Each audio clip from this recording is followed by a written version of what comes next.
I am Hemant Agarwal, host and coordinator of webinar conducted by chshelpforum.com. This website is specifically relating to various issues that can be experienced in cooperative housing society and will benefit both the managing committee and the society members. It has very simple language articles, draft of application,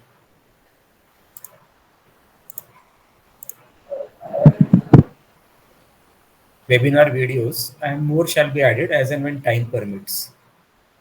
Webinar objective is to create special bonding which is not possible physically. Note that social bonding is very much necessary to avoid disputes and live in peace.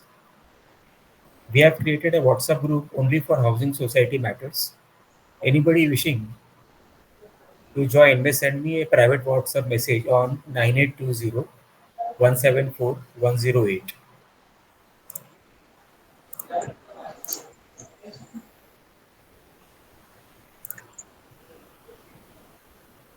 Our webinar is for knowledge and experience sharing, conducted in non-technical, simple language which can be understood by everyone.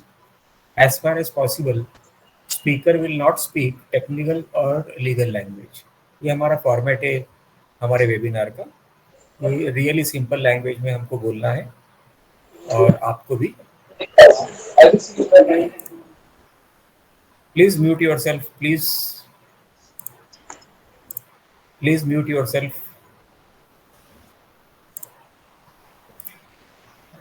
All friends are requested to listen carefully without interrupting the speaker.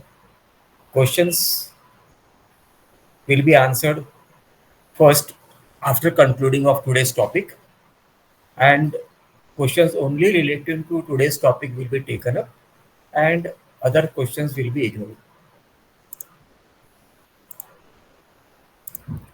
So now let us say, for your information, without conducting elections under provisions of MCS Act. MCS Act का मतलब है Maharashtra cooperative societies act और उसके election rules.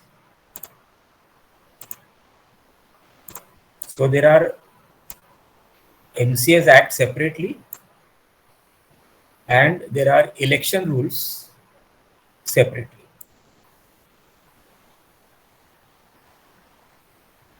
So no managing committee is legal and authorized to conduct or administer or govern the affairs of society.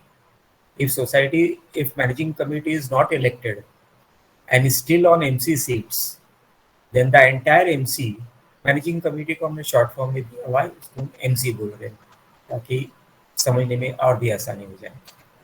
Then the entire MC is liable for criminal prosecution for cheating, fraud, misrepresenting, breach of trust, etc. Hence, election in housing societies in Maharashtra is not only compulsory but mandatory under the law.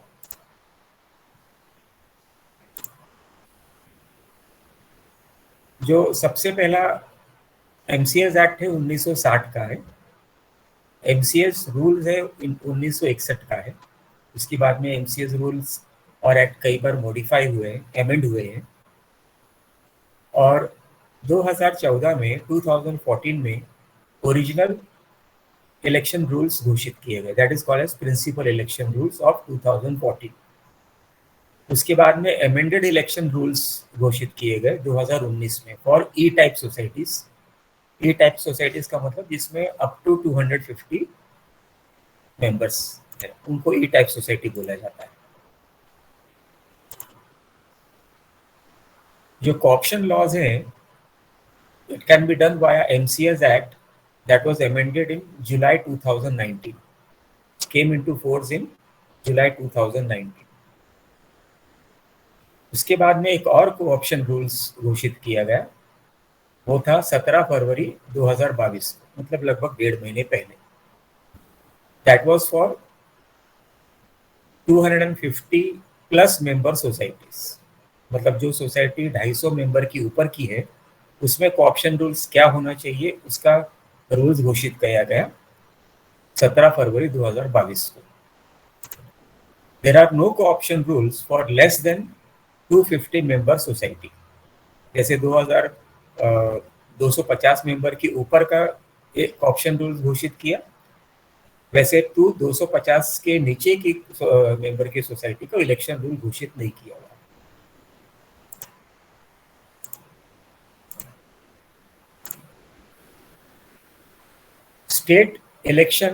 State cooperative election authority ने 2 order निकाले थे, एक 26/10/2018 का और एक 28/3/2019 का, जिसमें यह कहा गया था कि मिनिमम 2.5 साल क्या पुरानी हो जाएगी मैनेजिंग कमेटी तो कोऑप्शन कर सकते हैं, वो भी सिर्फ 2 मेंबर को ऑप्शन कर सकते हैं, वगैरह वगैरह वगैरह।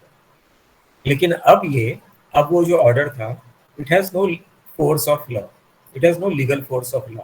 क्यों? Because amended election rules of 2019, ये दोनों सर्कुलर थे 2018 और 19 के,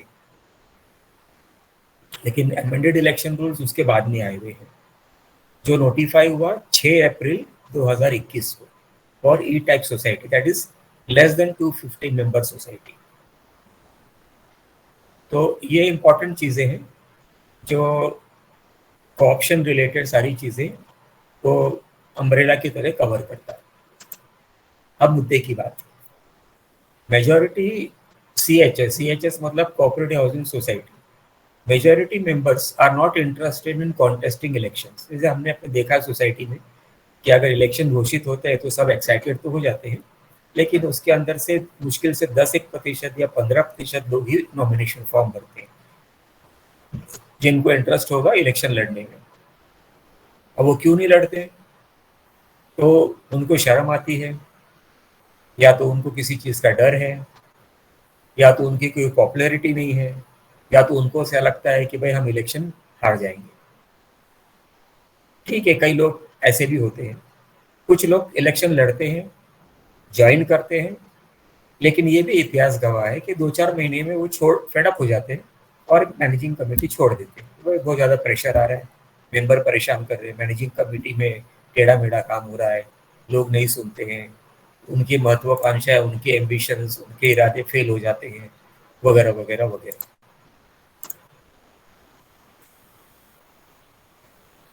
सो कुछ ज्वाइन करते हैं, 2-4-6 महीने में फेडअप होके छोड़ देते हैं, कुछ रिजाइन कर देते हैं, कुछ मर मुरा जाते हैं, कई लोग मौज मस्ती के लिए मैनेजिंग कमेटी में ज्वाइन तो कर लेते हैं, लेकिन मैनेजिंग कमेटी में मीटिंग्स में ज्वाइन नहीं करते। 3 मीटिंग ज्वाइन नहीं किया तो अपने आप ही डिस्क्वालीफाइड हो जाते हैं।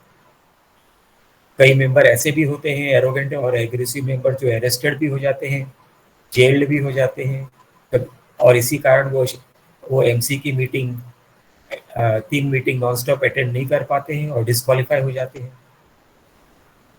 तो ऐसी सूरत में व्हेन सच थिंग्स हैपन, ऐसी सूरत में जो वैकेंसी क्रिएट हुई है मैनेजिंग कमेटी सीट्स की, रिजर्वेशन के कारण या मेंबर के मरने के कारण या मेंबर के रिजाइन करने के कारण, 3-4 कारण है मैनेजिंग कमेटी को वैकेंसी क्रिएट होने के लिए।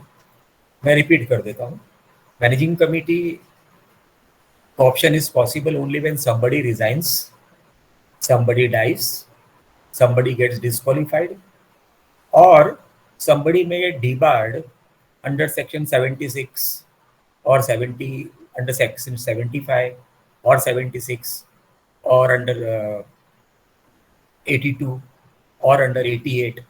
ये सब 4-5 सेक्शन है जिसके अंडर में पुराना मैनेजिंग कमेटी रह चुका है, उसने नया कॉन्टेस्ट किया, जीत गया, आ गया, लेकिन ऑर्डर बाद में निकलता है, तो ये सारे सेक्शन से भी वो डिबार भी हो सकता है।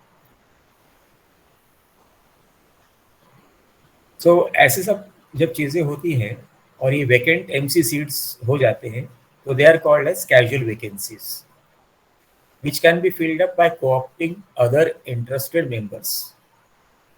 Election for casual vacancies is now not allowed in CHS. Hence, Law was made for filling up casual vacancies by way of co-option.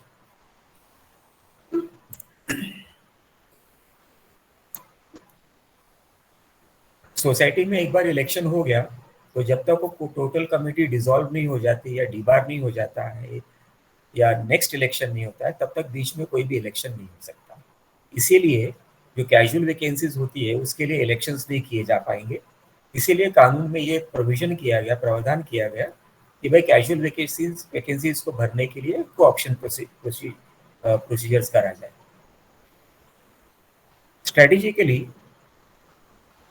co-option in a way is an indirect way of entering managing committee without elections. This can be properly and shrewdly planned by a group of people who want to contest and yet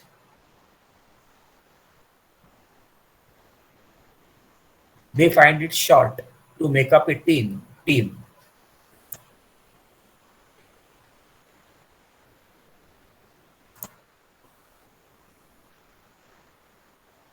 and then negotiate with other groups. जैसे आपको पता होगा कि society में groups बन जाते हैं elections के टाइम पे, उसका 10 का ग्रुप बना, उसका 5 का ग्रुप बना, उनको कॉमन सिंबल्स वगैरह भी अलॉट हो जाते हैं।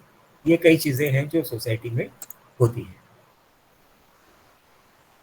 तो जब ऐसा एक ग्रुप को लगता है कि नहीं हमारे पास पूरी टीम नहीं है, तो वो दूसरी टीम से नेगोशिएट करता है, डमी कैंडिडेट्स को खड़ा करता है इलेक्शंस के लिए और उनको 2-4 महीने के बाद में बोलता है कि अभी आप रिजाइन कर दो क्योंकि आपको काम करना नहीं था, आपको ओरिजिनली इलेक्शन पे आना नहीं था, वगैरह वगैरह। एंड देन लेट इन उसके बाद में जो इंटरेस्टेड कैंडिडेट्स थे, जिनको शर्म आ रही थी, जिनको डर लग रहा था या जो डिसमिस हो गए थे किसी कारणवश वगैरह, वो मैनेजिंग कमेटी में कॉप्ट किया जा सकता है। सीधा स्ट्रैटेजी, ये कई सोसाइटियों में ऐसा स्ट्रैटेजी चलनी शुरू हो गई है। Debar committee, debar members cannot be coopted, ये एक ध्यान रखने वाली चीज है। Constituted MC strength is either full strength और 2/3 of appointed MC of the full strength. I'll explain.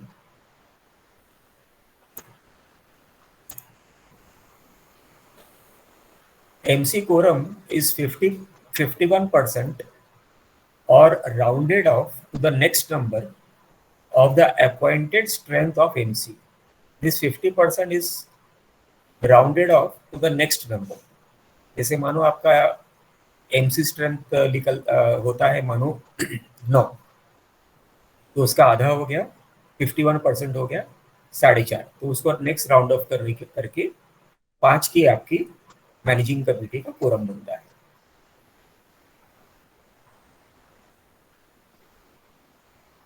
Now I will explain to you कि constituted MC strength is either full strength or 2/3 of the appointed MC of the full strength.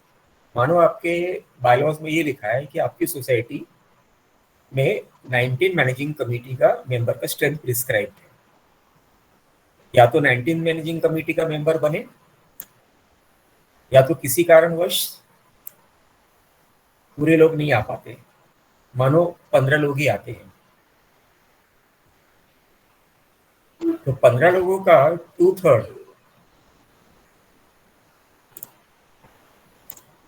15 लोगों का 2/3 होता है 10।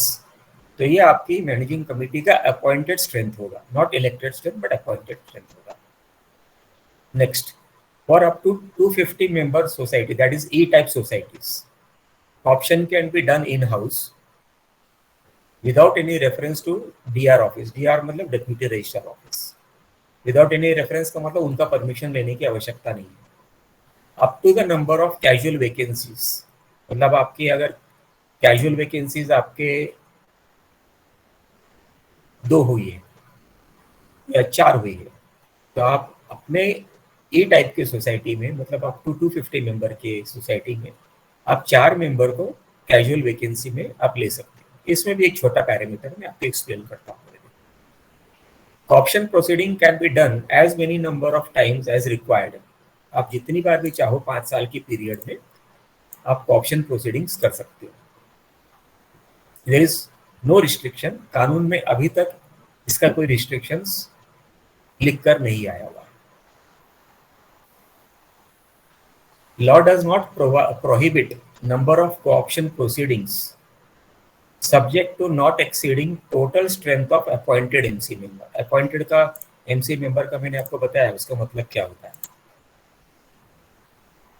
Next, for more than 250 member society, मतलब शायद उसको सी type society बोलते हैं, ऑप्शन कैन बी डन।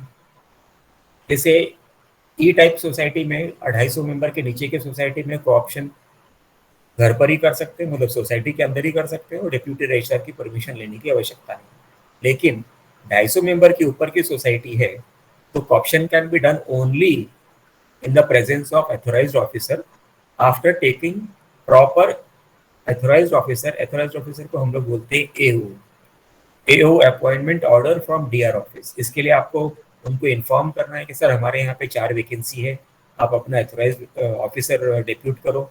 वो अपने अथोराइज्ड ऑफिसर अपने खुद के सिग्नेचर के अंडर में मैनेजिंग कमेटी नोटिस इश्यू करेगा और फिर उस मीटिंग में वो प्रिसाइड करेगा और फिर मैनेजिंग कमेटी के जो बाकी मेंबर्स हैं वो उस कमेटी में ऑप्शन प्रोसीडिंग्स कर सकते हैं। Option proceedings will not be done before general body meeting. AGM में नहीं होता है और एसजीएम में भी नहीं हो सकता है।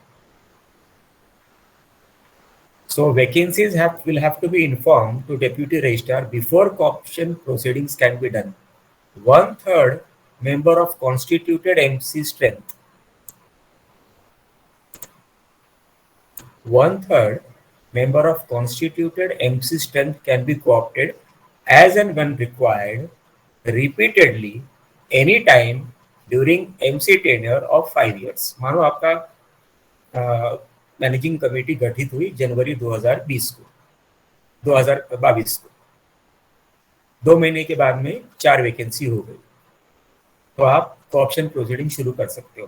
पहले जो था 2.5 साल का लिमिटेशन पीरियड वो अब निकल गया हुआ, तो जितनी मर्जी आए आप वो ऑप्शन का प्रोसीडिंग्स कर सकते हो। तो 5 साल की पीरियड में आप 10 बार ऑप्शन का प्रोसीडिंग करो या जो भी करो, लेकिन जो कोऑप्टेड कैंडिडेट्स हैं वो 1/3 1/3 मेंबर ऑफ कॉन्स्टिट्यूटेड कमेटी नहीं होगा। इसका मतलब ये है कि 2/3 managing committee will always remain the elected members. मानो आपके 15 मेंबर्स इलेक्टेड हुए 2022 में, उसमें से 5 जन ने रिजाइन कर दिया, तो आप 5 जन को 10 बार रोटेट करके आप ऑप्शन कर सकते हो। लेकिन जो बाकी 10 मेंबर बने जो ओरिजिनल इलेक्टेड मेंबर्स है, that is the 2/3, they will always remain elected members. अगर इलेक्टेड मेंबर की स्ट्रेंथ गिर जाती है तो फिर आपका ऑप्शन जो 1/3 था वो होगा, अगर हो चुका है तो फिर वापस ऑप्शन नहीं कर पाओगे। मीन्स रिजाइंड 5 ओरिजिनल मेंबर्स की जगह में 5 कोऑप्टेड मेंबर्स आप ले सकते हो, लेकिन रिजाइंड ओरिजिनल 7 मेंबर्स के अगेंस्ट में आप 7 कोऑप्टेड मेंबर्स नहीं ले सकते हो, ओनली 5 कोऑप्टेड मेंबर्स ले सकते हो। एक्ट के हिसाब से coopted members are referred as nominated candidates by MC and not elected candidates. Elected candidates वो है जिसपे आप वोट वगैरह डालते हो, सारा प्रोसीजर करते हो, उसको इलेक्टेड कैंडिडेट्स करते हैं। नॉमिनेटेड कैंडिडेट्स मैनेजिंग कमेटी की मीटिंग में होता है, उसमें वोटिंग, इलेक्शंस, डिपॉजिट या उसका कोई फीस, वो सब की जरूरत नहीं है। So there is no deposit और fees that's need to be paid by member who wishes to be co-opted into MC. Member wishing to be co-opted does not have to fight elections. There is no fear. There is no shame of losing. There is no nervousness. There is no popularity required.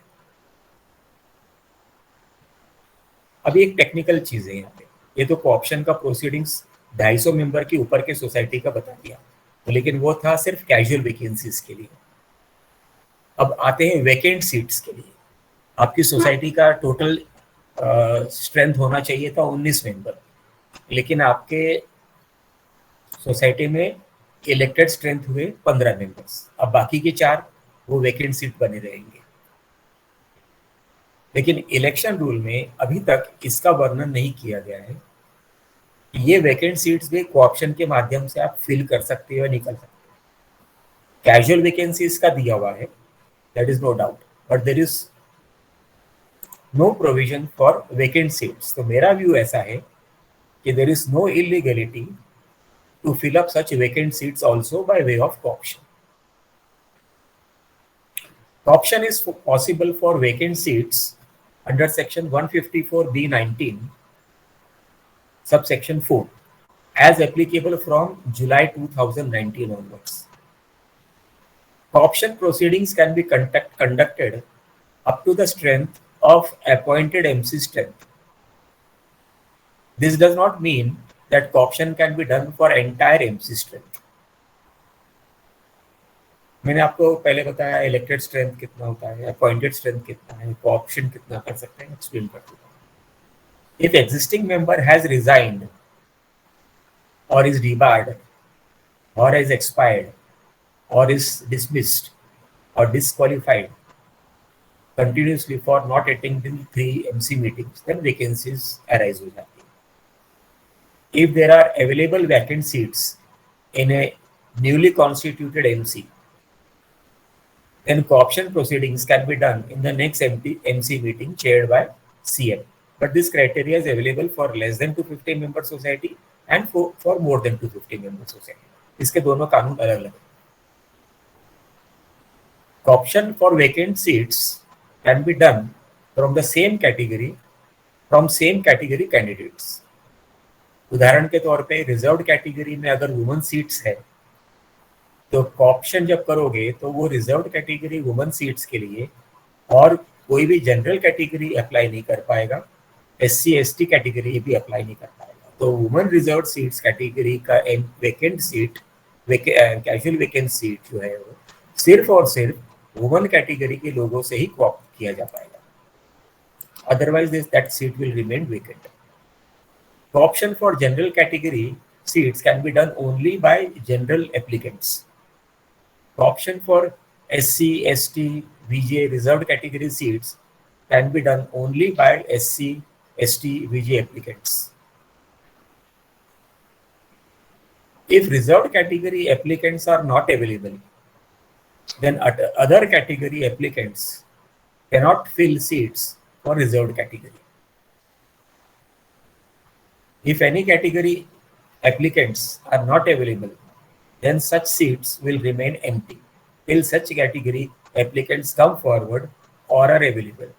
उदाहरण के तौर पे 2022 में election हुआ, vacancies वगैरह हुई, उस समय वो कैटेगरी की सीट अवेलेबल नहीं है या वैकेंट हो गई है।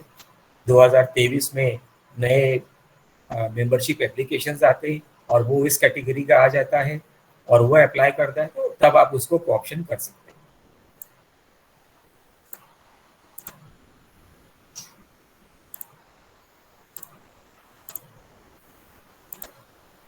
मैंने जैसे पहले बताया आपको कि ऑप्शन आप कितनी बार भी कर सकते हो। 5 साल के MC टेन्योर मैनेजिंग कमेटी के कार्यकाल में आप कभी भी कर सकते हो, उसका कोई बंदिश कानून में इस समय नहीं दिया हुआ।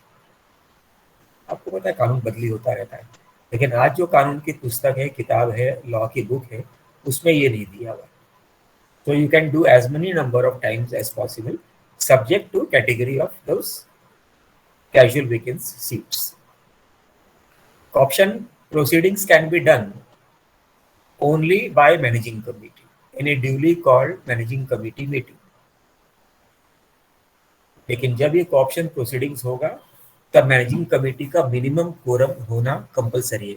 आपको पता ही है कि मैनेजिंग कमेटी का अगर कोरम नहीं है तो आप मैनेजिंग कमेटी मीटिंग कंडक्ट नहीं कर सकते। So such MC meeting must consist of minimum prescribed quorum as may be applicable.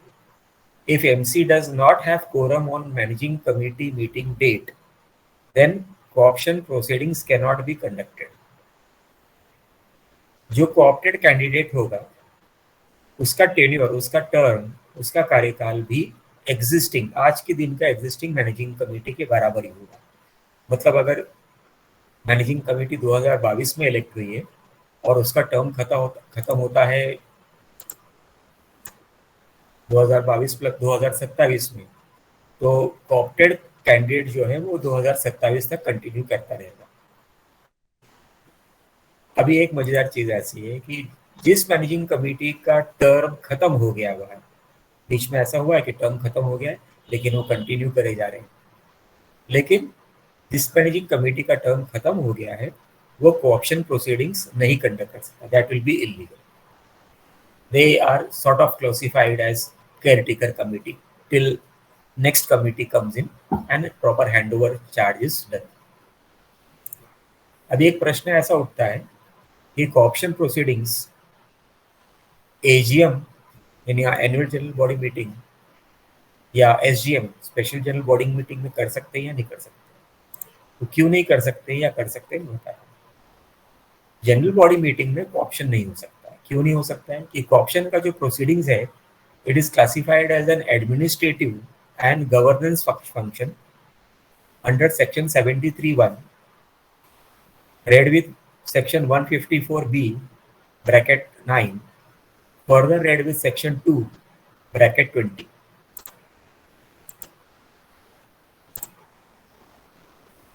administrative and governance functions authority can be exercised only and only by MC and never ever by GB। Hence, co-option can be done only in a duly called MC meeting via prior 3-day notice agenda resolution. आपको ये पता ही होगा कि managing committee की meeting के लिए 3 दिन का नोटिस पीरियड चाहिए होता है। आई थिंक बायलॉ नंबर 131 से 133 में ये लिखा हुआ है। तो आपको नोटिस देना 3 दिन का, नोटिस एजेंडा देना है, मीटिंग करना है, ऑप्शन प्रोसीडिंग करना है। मेजोरिटी एमसी मेंबर्स अगर वो रेजोल्यूशन पास कर देते हैं तो वो जो ऑप्शन कैंडिडेट है उसको आप ऑप्ट कर सकते हैं। Option proceedings for up to 250 member society can be done in house। Option proceedings for over 250 member society can be done only by authorized officer appointed by DR office। MC resolutions have absolute discretion which member to select or appoint or reject into the managing committee। इसका मतलब ये हुआ कि managing committee के पास में absolute soul discretion है, authority है कि किस मेंबर को कोऑप्ट करें, अपॉइंट करें या रिजेक्ट करें। आप वो मेंबर ये नहीं बोल सकता कि मेरा नंबर था, आप मुझे अपॉइंट करना ही करना पड़ा, रिजेक्ट करना। This discretion, this authority is given only to the managing committee. वो क्यों दिया हुआ है? क्योंकि उसके पास एडमिनिस्ट्रेटिव और गवर्नेंस अथॉरिटी है, जो सेक्शन मैंने आपको बताया 731 वगैरह वगैरह। Proposed co-opted member has no right whatsoever to demand co-option into the MC। GB has no right। इसका मतलब ये हुआ कि जो कोऑप्टेड मेंबर ने अगर अर्जी दिया हुआ है कि मैं इंटरेस्टेड हूँ मैनेजिंग कमेटी को ज्वाइन करने में, और वो ये सोचता है कि मैंने अर्जी दे दिया है, मैनेजिंग कमेटी मुझे अपॉइंट करना ही करना है, तो उसके पास वो कोई भी अथॉरिटी नहीं है।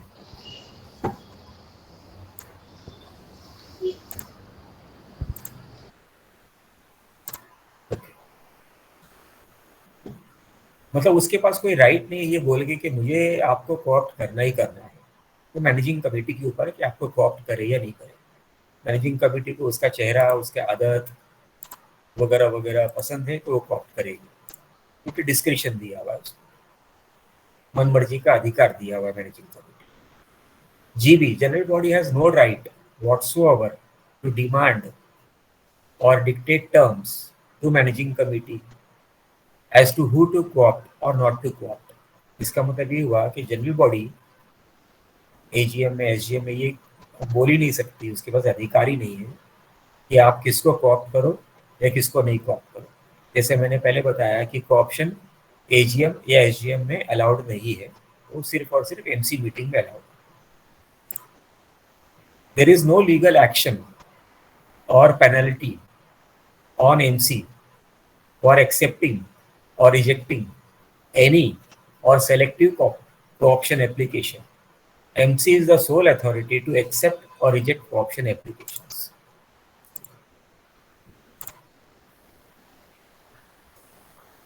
कौन से मेंबर को आप कॉप कर सकते हो और कैसे कर सकते हो और क्यों कर सकते हो?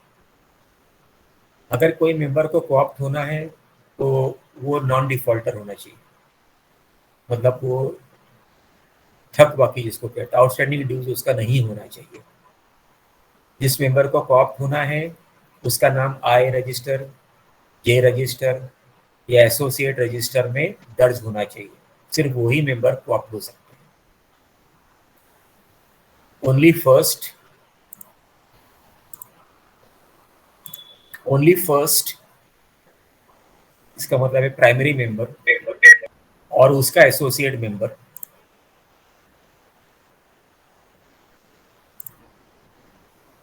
फर्स्ट प्राइमरी मेंबर का एसोसिएट मेंबर या बाकी जॉइंट मेंबर्स या प्रोविजनल मेंबर्स मीन्स जो नॉमिनेशन फॉर्म के बेस पे भर्ती किए जाते हैं सोसाइटी में, मेंबरशिप ग्रांट किया जाता है। So only first primary member और एसोसिएट और हिज एसोसिएट मेंबर और अदर जॉइंट मेंबर्स और his provisional members can be co-opted, anyone. अगर फर्स्ट प्राइमरी मेंबर को ऑप्शन एमसी में नहीं आना है तो वो अपना अथॉरिटी लेटर एसोसिएट मेंबर या किसी एक जॉइंट मेंबर या किसी प्रोविजनल मेंबर को भी दे सकता है। नया जो मेंबर ज्वाइन किया, जिसको कॉप्ट किया आपने, दे बिकम रेगुलर। नया मेंबर जिसने सोसाइटी जस्ट ज्वाइन किया, मानो आपका सोसाइटी का मैनेजिंग कमेटी बना 2022 में, जुलाई 2022 में एक नया मेंबर ने सोसाइटी में एंट्री लिया, नया फ्लैट खरीदा, मेंबरशिप ग्रांट हो गया, उसका नाम आईएनजे रजिस्टर में एंट्री हो गया, तो वो हकदार बन जाता है एप्लीकेशन डाल के मैनेजिंग कमेटी में co-opt होने का। ये जरूरी नहीं है कि 1 साल के बाद ही co-opt हो सकता है, वगैरह वगैरह। Flat in name of any juristic body, company के नाम पे है या ट्रस्ट के नाम पे है या किसी भी फर्म के नाम पे है, वो मैनेजिंग कमेटी मेंबर नहीं बन सकते। इलेक्शन रूल्स में लिखा हुआ है कि only individuals can become MC member. Hence, their authorized representative, company का authorized representative cannot be co-opted. They have been given right only and only to attend general body meetings and coordinate with the managing committee members for certain things only. अब procedure क्या अपनाते हैं हम इसकी चीज के लिए? Non defaulter members are entitled in advance to give application showing interest in working in MC via co-option as and when vacancy arises. मानो आपका सोसाइटी का इलेक्शन हुआ 2022 में, आप अपने खास लोगों को, जो जैसे मैंने बताया कि शर्म आ रही है, डर आ रहा है, मैं मैनेजिंग कमेटी में नहीं आऊंगा वगैरह वगैरह, आप उनसे एक एप्लीकेशन ले लीजिए आप कि मैं मुझे मैनेजिंग कमेटी में co-opt होना, जब भी वैकेंसी हो मेरा एप्लीकेशन कंसिडर किया जाए। ये बैकडोर तरीका है बिगर इलेक्शन के मैनेजिंग कमेटी में एंट्री करने का। तो नॉन डिफॉल्टर होना चाहिए वो मेंबर, नॉन डिबार्ड मेंबर होना चाहिए, जैसे मैंने बताया सेक्शन 75, 76, 82, 88 वगैरह में डिबार नहीं होना चाहिए। 5 साल के लिए डिबारमेंट का प्रोविजन है ये सब सेक्शंस में। तो उनका एप्लीकेशन ले लिया और अपने पास में रख दिया, फिर वो एप्लीकेशन को बाद में मैनेजिंग कमेटी में जब भी कभी वैकेंसी होती है एप्लीकेशन निकाला, कंसीडर किया और co-opt कर लिया। और अगर ये एप्लीकेशंस नहीं है आपके पास में पहले से, तो मैनेजिंग कमेटी में रेजोल्यूशन पास करो कि भाई 2 वैकेंसी हुई है, हमको co-opt करना चाहिए। नोटिस बोर्ड में हम पब्लिश करेंगे notice inviting applications from non-defaulter members who are interested in working in MC via co-option as and when vacancy arises. आप ये भी मैनेजिंग कमेटी ये भी प्रोसेस कर सकती है। This is also perfectly legal.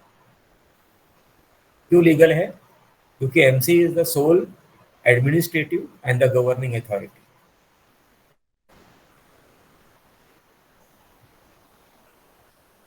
अगर एक फ्लैट में 4 मेंबर हैं, 4 ओनर्स हैं, So only the first primary member is entitled to be co-opted into the MC. However, his associate member or any other one single joint member or provisional member may also apply to be co-opted into the MC. आपको ये बता दूं कि associate member also has a right to contest election and become managing committee member or become chairman, secretary, treasurer also. कई questions queries ऐसी आती है क्या वो बन सकते हैं क्या? यस, दे बन सकते हैं, परफेक्ट राइट दिया हुआ। प्रोविजनल मेंबर बन सकता है क्या? यस, प्रोविजनल मेंबर बनने के बाद में वो मैनेजिंग कमेटी का इलेक्शन भी लड़ सकता है, वोट भी कर सकता है, चेयरमैन, सेक्रेटरी, ट्रेजरर भी बन सकता है। ये सारे तब हो सकता है जब first primary member gives up his right, permanent right, and further gives his return consent undertaking कि भाई मुझे इंटरेस्ट नहीं है, मैं अपना राइट मेरे एसोसिएट मेंबर या मेरे कोई भी एक जॉइंट मेंबर या प्रोविजनल मेंबर को दे रहा हूँ, तो वो मेंबर को कॉप्ट कर सकता है। कॉप्शन होने के बाद में मैनेजिंग कमेटी एक सिंपल अपॉइंटमेंट लेटर इश्यू करता है। Mister Anil Sharma, as on date you are appointed as managing committee member by way of co-option in managing committee meeting held on so and so date via resolution number so and so. You will be invited to the next managing committee from henceforth onwards. That's it, nothing else. Hereafter, this co-opted fellow, this co-opted managing committee member becomes full-fledged managing committee member and has any and all rights as MC member without any exceptions whatsoever and whichsoever to attend MC meetings. ये co-opted member को आप chairman भी बना सकते हो procedure करके, secretary भी बना सकते हो और ट्रेजरर भी बना सकते हो। First preference of course should be given, मेरा पर्सनल व्यू है कि first preference should always be given to elected candidates. पर अगर इलेक्टेड कैंडिडेट्स में कोई बोलता है कि नहीं मुझे सेक्रेटरी नहीं बनना है, बहुत झंझट का काम है, लोगों की बातें सुननी पड़ती है, एलिगेशन सुननी पड़ती है, और कोई भी नया कोऑप्टेड मेंबर तैयार है सेक्रेटरी बनने को, तो मैनेजिंग कमेटी मीटिंग में उसे आप कोऑप्ट कर ही चुके हो, आप उसको सेक्रेटरी अपॉइंट कर सकते हो। आपकी जानकारी के लिए ये बता दूं कि 250 मेंबर के नीचे के सोसाइटी में ऑफिस बेरर्स आप मैनेजिंग कमेटी में मीटिंग में ही कर सकते हो और उसमें डिप्यूटी रजिस्ट्रार का परमिशन लेने की आवश्यकता नहीं है। हाउएवर 250 मेंबर के ऊपर के सोसाइटी में ऑफिस बेरर चेंज करना है तो उसके लिए उनको रिक्वेजिशन एप्लीकेशन देना है कि भाई अपना एथोराइज्ड ऑफिसर भेजो, हमें ऑफिस बेरर्स चेंज करना है या रिजाइन हो गए हैं या इलेक्ट करना है वगैरह वगैरह। एओ आएगा, एमसी की मीटिंग नोटिस इश्यू करेगा, under his signature presiding officer बनेगा, उस मीटिंग में आप ये सारा प्रोसीजर आप कर सकते हो।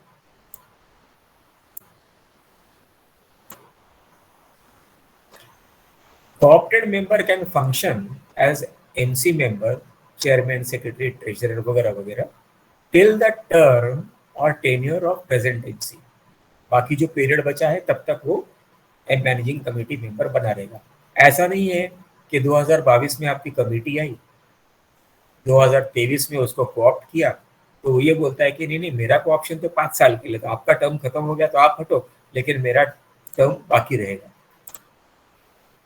वो अलाउड नहीं, टेक्निकल पॉइंट है पर वो अलाउड नहीं। Co-opted member being a legitimate legal है, full fledged MC member is entitled to do what all?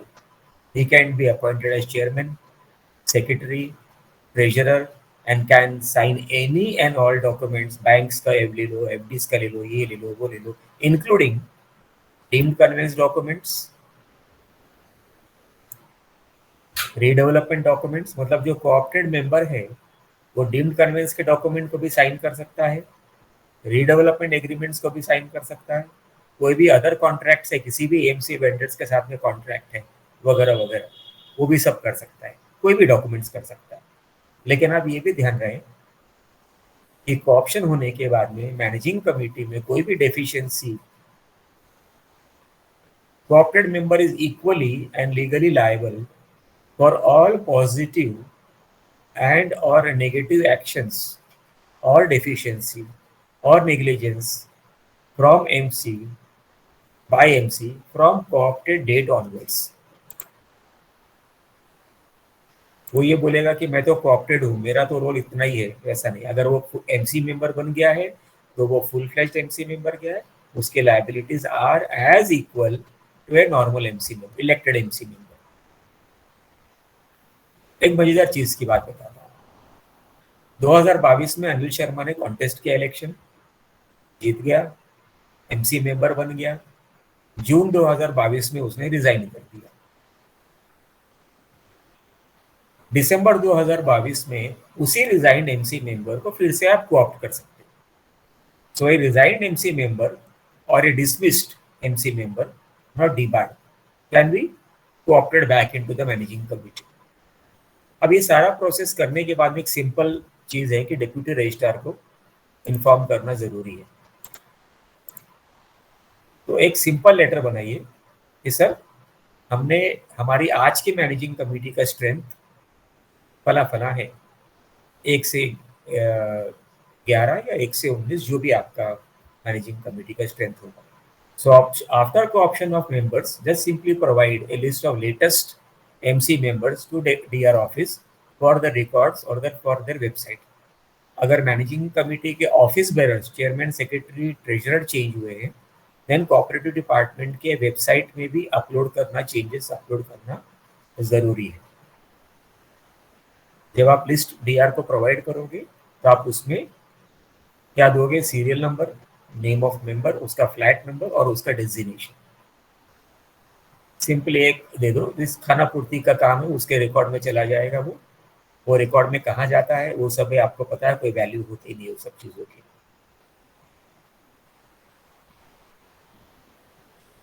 So I am concluding this for today, and we will take up short questions from anybody who wants to ask any questions. Just let me know so that I can unmute accordingly. Mr. Mangesh, पहला question आपका। Please unmute yourself, Mr. Mangesh. Sir, पहला तो can you again repeat what is the appointed strength? That is one thing. And secondly, when the managing committee is want to nominate co-opt somebody, एक question लेते, मुझे सब एक question लेते। First question लेते आपका। आपने कहा कि अपॉइंटेड स्ट्रेंथ क्या है, इसका मतलब आप ये भी पूछ रहे हैं कि कॉन्स्टिट्यूटेड स्ट्रेंथ क्या है? हाँ, एग्जैक्टली। सो कॉन्स्टिट्यूटेड स्ट्रेंथ आपके बायलॉज में लिखा हुआ है।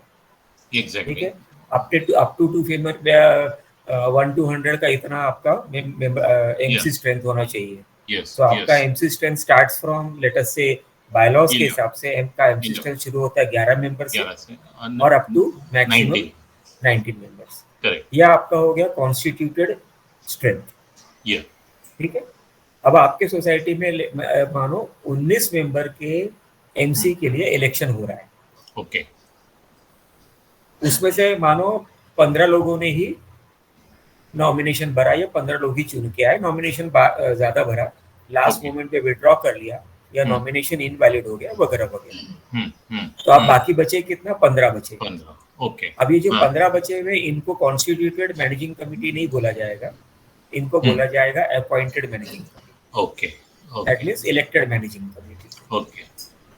और इसका 2/3, 2/3, ओके, इसका 1/3 मेंबर को आप कॉप्ट कर सकते हो। अच्छा, मींस 5 को कॉप्ट सकते हैं जब वैकेंसी होती है। मान लो 15 का आपका अपॉइंटेड स्ट्रेंथ है, उसमें से 5 जनों ने रिजाइन कर दिया तो 5 जन होते हैं 1/3। तो पहले साल में 2 जन ने रिजाइन किया, अभी भी 1/3 का क्राइटेरिया जिंदा है, तो आप ऑप्शन कर सकते हो। 6 महीने के बाद में और 2 जन ने रिजाइन कर दिया, लेकिन कैटेगरी उसी सेम कैटेगरी के लोगों से ही आपको कॉप्ट करना है। अगर वुमन कैटेगरी ने रिजाइन किया है तो वुमन कैटेगरी के लोगों को ही कॉप्ट करना है। आप ये नहीं बोल सकते हो कि वुमन कैटेगरी ने रिजाइन किया है, वैकेंसी तो है ही है, कैजुअल वैकेंसी हो गई है, तो चलो हम ये जनरल कैटेगरी के लोगों को हम ऑप्ट कर लेते हैं, वो अलाउड नहीं है। करेक्ट, आगे ठीक है, सो अंडरस्टूड। 1/3 आप बार बार को ऑप्शन कर सकते हो।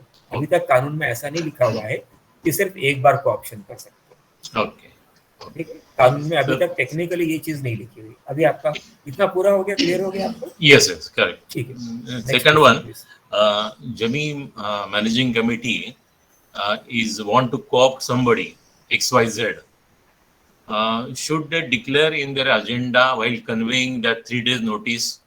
क्योंकि क्या होता है मैनेजिंग कमेटी में कई लोग उसको एक्सेप्ट नहीं करने वाले होंगे या उनका डिसलाइकिंग होगा, तो whether it is necessary to put in agenda that we want to co-opt this so and so person. Managing committee meeting में जब भी आप मीटिंग करते हो, कभी भी मीटिंग करते हो, हम्म, तो एजेंडा के बगैर मैनेजिंग कमेटी मीटिंग नहीं हो सकती। Okay, correct. हाँ? क्योंकि कोऑप्शन का जो प्रोसीडिंग्स है, मानो आपको 2 एप्लीकेशन आके आपके पास पड़ी हुई है ओके, या नहीं पड़ी हुई है, दोनों ही पॉसिबिलिटी, एक पड़ी हुई है पहले से करेक्ट। और एक नहीं पड़ी हुई है। हम्म, तो अगर पड़ी हुई है तो आपका एजेंडा क्या होगा? तो decide and discuss and decide to Okay. Co-opt member from amongst the applications pending in the Okay. Society by interested candidates. Okay, ठीक है, अब वो 2 जन का एप्लीकेशन मैनेजिंग कमेटी की मीटिंग में कंसिडर किया जाएगा, चर्चा होगा कि भाई इसका चेहरा अच्छा है, इसका चेहरा खराब है, ये डिफॉल्टर है, ये लड़ाई झगड़ा करने वाला आदमी है, ये आएगा तो मैनेजिंग कमेटी के बाकी लोगों को भी खराब करेगा, ये झगड़ालू आदमी है। ये डिस्क्रिशन किसका है? ये मैनेजिंग कमेटी का। हाँ, मन मर्जी का जो है कानून बोलते हैं, लेकिन इसको डिस्क्रिशन बोलते हैं। तो वो डिस्क्रिशन क्या है? मैनेजिंग कमेटी को सोचना चाहिए, समझना चाहिए कि भाई ये अनिल शर्मा है, ये मैनेजिंग कमेटी में फिट था भी नहीं था या है भी या नहीं है मैनेजिंग कमेटी में आने के लिए। अगर झगड़ालू है तो क्या करने का, उसको फिर भी लेने का, बाकी मैनेजिंग कमेटी को भी खराब करने का। वो लोगों से झगड़ा करेगा कि मैं मैनेजिंग कमेटी मेंबर हूँ, मैं कुछ भी कर सकता हूँ। ये तो आपके सोसाइटी, हर सोसाइटी में होता है ऐसा। तो डिस्क्रिशन मैनेजिंग कमेटी का मैनेजिंग कमेटी के पास में, जनरल बॉडी के पास में। ओके, अगर आपके पास में एप्लीकेशन नहीं आए हुए हैं तो एजेंडा होगा तो discuss and decide to invite application from general members okay, for filling in the casual vacancies. Okay, resolution में क्या होगा? Past publish paper, publish notice on the society notice board inviting applications. Okay, उसमें क्या लिखोगे आप? भाई vacancy हुई है, कैजुअल वैकेंसीज हुई है, जिस किसी को भी इंटरेस्ट है आप अपने एप्लीकेशन सोसाइटी को ऑनर बिफोर ये तारीख को पहुंचा दो। ओके, ठीक, आपके पास एप्लीकेशन आ गई। अब आप वो एप्लीकेशन आपके आते वाले मैनेजिंग कमेटी मीटिंग में, जो आपको मैंने पहले बताया था एजेंडा, वैसे वाला एजेंडा डाल के कंसिडर करो और आप कॉप्ट कर लो। उस मीटिंग में वो कोऑप्टेड मेंबर अटेंड नहीं हो सकता है, क्योंकि एमसी मीटिंग में एग्जिस्टिंग एमसी मेंबर ही कॉप्ट हो सकता है। आप ये बोलोगे कि मैंने अभी कॉप्ट कर लिया ना, आपको 5 मिनट के बाद में उसको बुला लो। ठीक है, वो नहीं हो सकेगा, आपको नेक्स्ट मीटिंग से उसको बुलाना है। लेकिन अगले दिन उसको अपॉइंटमेंट लेटर दे देना है। और अगले दिन डीआर के ऑफिस में भी अहवाल ऑर्डर रिपोर्ट दे देना है कि सर हमारा आज का दिन का मैनेजिंग कमेटी का स्ट्रेंथ ये एक्सप्लेन करना है। लेक्चर देने की आवश्यकता नहीं है मैनेजिंग कमेटी को टू द डेप्यूटी रजिस्ट्रार। ठीक है, उनका डीआर के अधिकार में भी नहीं है आपका ये लेक्चर सुनने का, और ना उसके पास टाइम होता है। ठीक है sir? Sir, thank you sir. Sir ये जो सेक्शंस आपने बताए ना, वो जरा रिपीट करके या व्हाट्सएप पे उनसे भेजेंगे तो अच्छा है फॉर स्टडी पर्पस। सेक्शन के बारे में अभी मैं रिपीट नहीं करूंगा, क्योंकि हमारे पास उतना वक्त भी नहीं होगा। ठीक है, आप काफी लोगों के क्वेश्चन चैट बॉक्स में भी पड़े हुए हैं, मैं पहले 1 to 1 ले लेता हूँ, ठीक, फिर आगे okay sir, okay sir. Mister Chetan Rathod, आपका next question. Yes yes, Hemant ji धन्यवाद, आपने काफी अच्छे से सब समझाया। यस, मेरी क्वेरी ये है कि हमारी सोसाइटी में जैसे कि 13 मेंबर्स होने चाहिए कॉन्स्टिट्यूशनल, एंड इलेक्टेड मेंबर, यानी जो भी इलेक्शन हुआ था उस टाइम 9 मेंबर थे, 9 मेंबर इलेक्ट हुए थे और वो ऑथराइज मैनेजिंग कमेटी थी। Out of that during time approximately 4 साल चला है, तो उसमें कम होते होते 3 मेंबर्स रिजाइन हो गए, और अभी जस्ट रिसेंटली भी हमने कॉप का प्रोसीडिंग किया है, और वो प्रोसीडिंग मैनेजिंग कमेटी में भी लिया था। बट स्ट्रांगली जब हमारी अभी एनुअल जनरल बॉडी मीटिंग थी 27 तारीख को, उसमें भी लिया और उसमें भी सबने अप्रूवल दे दिया है, तो वो लीगल नहीं रहेगा? ऑप्शन का प्रोसीडिंग जैसे मैंने अपने लेक्चर में बताया कि आपने जनरल बताया, बॉडी में बताने की आवश्यकता नहीं है, ना उनका और फिर भी परमिशन हमने लेने की बताया। वो कैसा है कि हर जन अपना अपना मर्जी का करता है। आपने भी किया, चलो ठीक है, आपने ये सोचा कि जनरल बॉडी को बता दें या उसका परमिशन ले ले, लेकिन उसका अधिकार नहीं है ये सब चीज़ों का। अपने अपने ओके, अधिकार में रह कर ही काम किया जाता है कानून के हिसाब से। अगर मानो आप ओके, जनरल बॉडी के सामने जाते हैं, आपने आपने ऑप्शन प्रोसीडिंग मैनेजिंग कमेटी की मीटिंग में कर लिया, 2 मेंबर को अपॉइंट हाँ, कर लिया, ठीक है। आप जनरल बॉडी हाँ, के पास में गए कि भाई हमने हाँ, एक ऑप्शन कर लिया, जनरल बॉडी बोलता है नहीं, एक ऑप्शन नहीं करने का, गलत है, इसको हटा दो। अब आप क्या करोगे सर जी? ये भी बात सही है। ठीक है। बट हमने इसीलिए ऑफिशियली हमने, इसीलिए ये जो पावर दिया हुआ है, ये सिर्फ और सिर्फ एमसी को दिया हुआ है, जनरल बॉडी को नहीं दिया हुआ है। जनरल हमारी बॉडी ये में आप मिशन मीटिंग में, एक मिनट, जनरल बॉडी के मीटिंग में 100 मेंबर आते हैं, ठीक है। उसमें से 10 आदमी बोलता है हाथ उठा कि मैं इंटरेस्टेड हूँ, मेरे को कोऑप्ट करो, ठीक है। आप वहीं का वहीं कोऑप्ट करोगे। नहीं, आप कैसे हालांकि चेक ऐसा कुछ करोगे हो, कि वो डिसमिस्ड है या डिस्क्वालिफाइड है या डिफॉल्टर है या गुंडा है, ये क्या है, कौन डिसाइड करता है? जनरल बॉडी डिसाइड करती है। जनरल बॉडी को जो डिसाइड करने का अधिकार था वो सिर्फ और सिर्फ इलेक्शन के दिन था, बाकी राइट खत्म हो जाता है उसका। सबको अपना अपना अधिकार है। अभी आपकी ट्रांसफर फाइल है, मेंबरशिप की ट्रांसफर फाइल है, आपकी मानो 150 मेंबर की सोसाइटी है, तो ट्रांसफर फाइल चेक करने का अधिकार किसको है? सेक्रेटरी को, एमसी को। एमसी को है, सेक्रेटरी को है मतलब। अब सेक्रेटरी बोलता है नहीं नहीं, ये हम जनरल बॉडी के सामने रखेंगे। तो आप एक काम करिएगा, वो जो ट्रांसफर फाइल है आपके जो 150 मेंबर के सोसाइटी में जो 75 लोग ने अटेंड किया, सबको घुमाइए फिराइए, सबके पास 5-5 मिनट भी रहेगा, 50 मेंबर के सामने 5-5 मिनट भी रहेगा, तो कितने मिनट्स हो जाते हैं? 250 मिनट्स हो जाते हैं। मतलब आप चार चार फाइल है तो आप 10 घंटा खर्चा करोगे उसमें।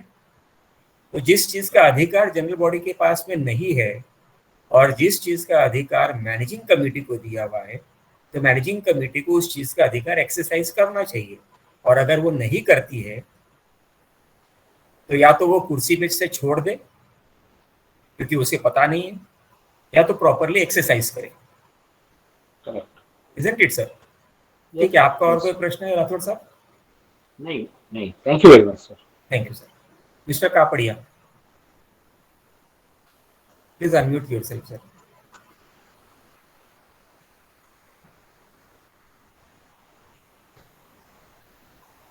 Mr. Kapadia, please go ahead. Hello, hello. Yes, go ahead, Mr. Yeah. Kapadia. See, what you said is that suppose they have asked for applications for 2 vacancies, 2 people have applied. Okay, nobody else has applied. So according to me, it is deemed elected. Are you saying that even after that they can reject these 2 people? A co-option application applicant will never ever be elected. You cannot say कि they are elected. Correct. ठीक है, ये clear हो गया। अभी जो co-option member का appointment है उसका सोल अधिकार किसको दिया हुआ है बताइए? That's discrimination. मैनेजिंग कमेटी को दिया I हुआ agree with you. है।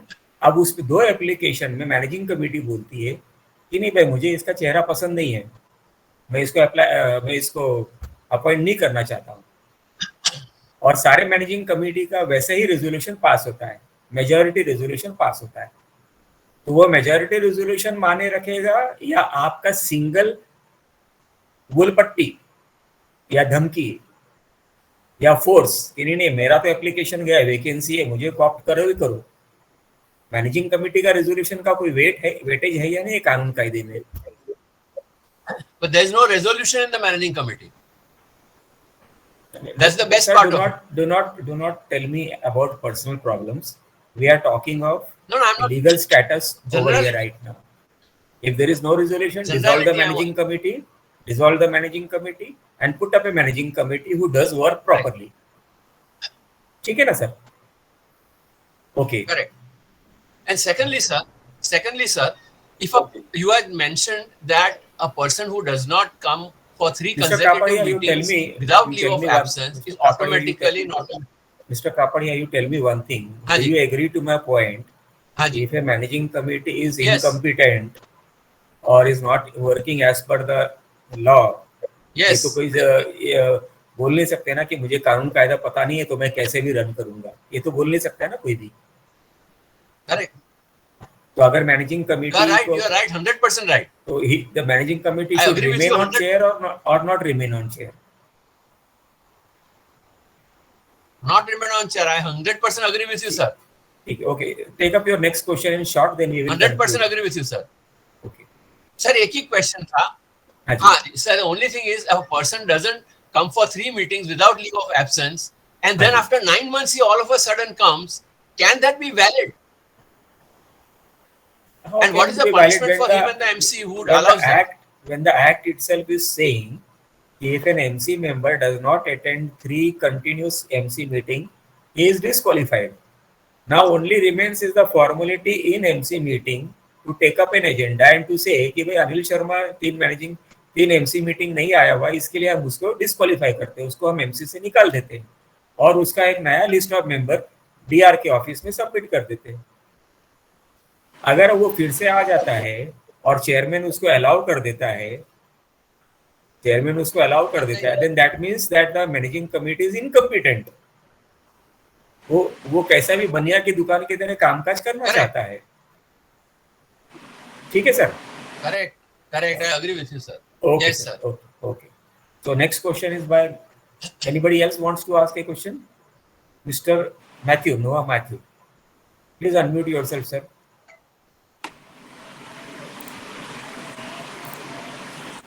नितीन साहेब येतो तुमच्याकडे 2 मिनिटं थांबा. Mr. Matthew, please unmute yourself and ask your question. Hello, Yes, sir. Go ahead. can you hear me? Yes, sir. In a society which has been dissolved in the year 2019, and an administrator was sitting there, and 2022 January election was conducted, and new election committee, new managing committee has been appointed. Haji. Now, in this same, the people those who have been debarred is contesting the election, and they have come unopposed. Okay, but that debar managing committee, the order was that the entire managing committee was dismissed, but there was no time frame been given, like for 5 years and all. So the same managing committee has again contested the election, and they are into the committee. In that, I had cancelled the membership of the secretary. So the election officer has removed him from the nomination, and the 10 people have been still there in the managing committee. Can the same people come back once they are debarred? As you said, debarred people cannot come, but that there is no order as such by the registrar saying that they are debarred for 5 years. Okay. Certain sections provide the tenure of debarment. Okay, जैसा section 75 है जैसे. So it is prescribing debarment for 5 years. So if the order does not say, if the order does not, deputy registrar has not put that debar period, then it is applicable for 5 years. Okay, it is not applicable for 1 day or 10 years. It is applicable for 5 years. So if your debarred committee member have contested the election and they have come back to the MC seats, then using the earlier order, you go to the DR office, say ये debarred है, इसको कुर्सी से हटाने का इंतजाम करो आप. फिर डेप्यूटी रजिस्ट्रार को बोलने दो कि मैंने तो डिबार किया लेकिन सिर्फ 1 दिन के लिए किया हुआ. तो तब आपको रजिस्ट्रार को पूछना है कि सर 1 दिन के लिए किया हुआ है या 10 साल के लिए किया हुआ है, आपके ऑर्डर में मेंशन नहीं है पर एक्ट में 5 साल के लिए मेंशन है. Okay. तो एक्ट आप इन्फोर्स करो, आप अपना ऑर्डर इन्फोर्स मत करो. डिप्यूटी रजिस्ट्रार को एक्ट के विरुद्ध में जाके ऑर्डर देने का अधिकार तो है नहीं. Okay. अगर एक्ट के विरुद्ध में जाके देने का अधिकार होता तो जैसे सेक्शन 75 में 5 साल का डिबारमेंट का है और वो अपने मन मर्जी से उसमें लिख देता 10 साल का डिबारमेंट, तो वो ऑर्डर भी गलत हो जाता. Correct. They have been debarred under 78A1B. So in that section, he has not mentioned the number of years. Any other question, Mr. Matthew? No, thanks. Only one. Mr. Nitin Patil, please. Yes. Sorry, I joined a bit late. Yes, sir. See, there was actually there is some confusion about co-option. Earlier, it was very clear that co-option can be done for less than 250 members only after 2.5 years. But then there was subsequent circulars, and those That circulars 2.5 there is years, some confusion. Mr. Patil, the 2.5 year circular was issued Ah. before Hmm. these new election rules were announced in February 2022. Yes. ठीक है, तो वो sir एक बार नया election rules announce हो गया तो कोई भी जो ऑफिस ऑर्डर निकलता है वो नल एंड वॉइड हो जाता है. अच्छा. ठीक है sir, proceed. Okay. Proceed with your question. Patil साहब बोला. Hello. So that now that 2.5 years thing is not there, right? No, not applicable anymore. Yeah, They but have to issue a that- fresh but- order. I know, but once after issuing the fresh order, that becomes effective from prospective effect or retrospective effect or prospective effect. From that day onwards, that it becomes effective, or it is retrospective effect also. That order should mention, typically it will be with retrospective effect. Typically, it Retrospective. should be from retrospective effect. Okay.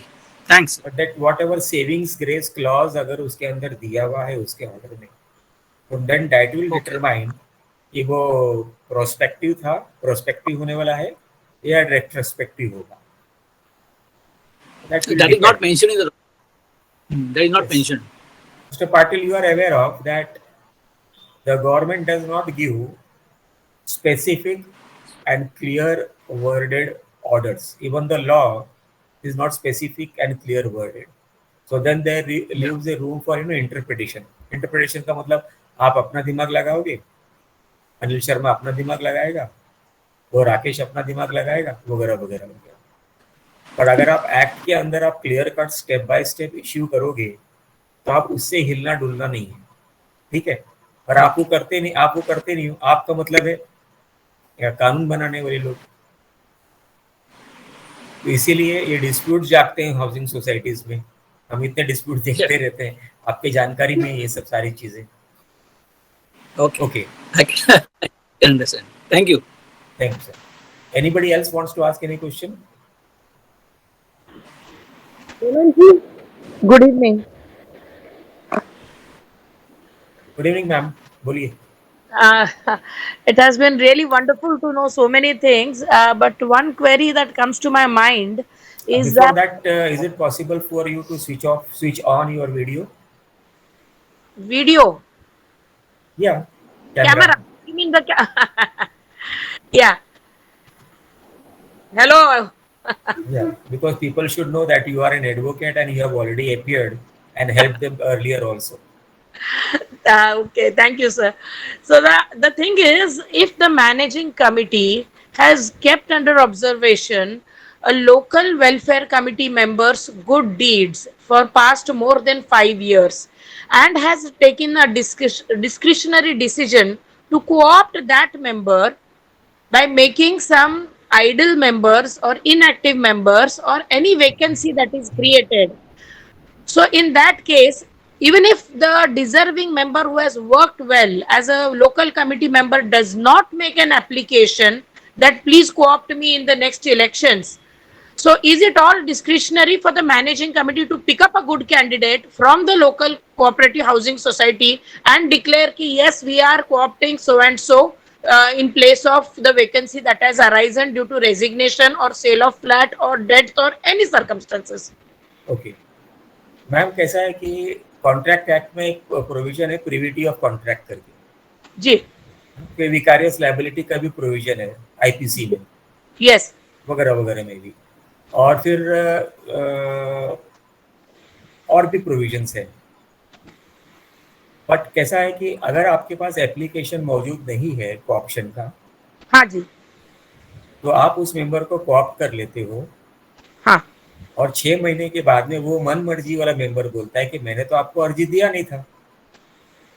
अच्छा, the co-opted member can show these tantrums. तो of course वो तो casual होता ही ना हर society में. Tantrum is a very की word in all the societies. Okay नहीं, लेकिन ये अगर अपने मर्जी से सारी जनरल बॉडी और एमसी अगर कहती है कि ये अच्छा काम कर रहा है, इसको लेना चाहिए मैनेजिंग कमेटी में. जनरल बॉडी का तो अधिकार ही नहीं है बोलने का इस चीज के ऊपर. उसका तो पावर बहुत बहुत लिमिटेड है. जी. उसका पावर सिर्फ और सिर्फ एजीएम और एसजीएम के एजेंडा के ऊपर है. बाकी जनरल गवर्नेंस के लिए जीबी का पावर एब्सोल्युटली जीरो है. जीरो है ना. तो जीबी की तो बात छोड़ दीजिए ऑप्शन के लिए. और एमसी को अगर कंसीडर करना है एमसी मीटिंग में, तो एप्लीकेशन सामने चाहिए. सोसाइटी के रिकॉर्ड में एप्लीकेशन चाहिए कि भैया ये बंदे ने बोला है, ये आदमी ने बोला है कि मुझे कोऑप्ट करो, ताकि अगर कभी वो कुछ गड़बड़ करता है, सेक्रेटरी बनने के बाद कुछ करता है वगैरह वगैरह, तो ये नहीं हो कि भाई तुमको तो कोऑप्ट किया करने का तुम्हारा तो अर्जी नहीं है, तुमने 20 रिप्रेजेंट किया, सबको बेवकूफ बनाया और तुम मैनेजिंग कमेटी में आ गए बाकी लोगों के बहकावे में या बाकी लोगों के साठगांठ में. लेकिन एक अर्जी अगर एप्लीकेशन रिकॉर्ड पे है तो कानून कचहरी के सामने उसका एक डॉक्यूमेंट्री एविडेंस तो बन जाता है उसको अटकाने के लिए या फंसाने के लिए या बरी होने के लिए या एब्सॉल्व होने के लिए. लेकिन अगर ऐसा सुनने में आता है कि उन लोगों ने अपना हर महीने का जो मैनेजिंग कमेटी मीटिंग होती है आपस में तय कर लिया है कि ये अच्छे कैंडिडेट को छोड़ना नहीं है, अगले इलेक्शन में इसको अपन अपने में मर्ज कर लेते हैं, तो अर्जी लेने में क्या तकलीफ है मैम? 4 लाइन की तो अर्जी चाहिए.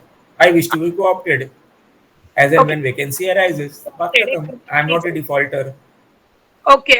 I am not a defaulter. I am not a debarred candidate. I am not a dismissed candidate.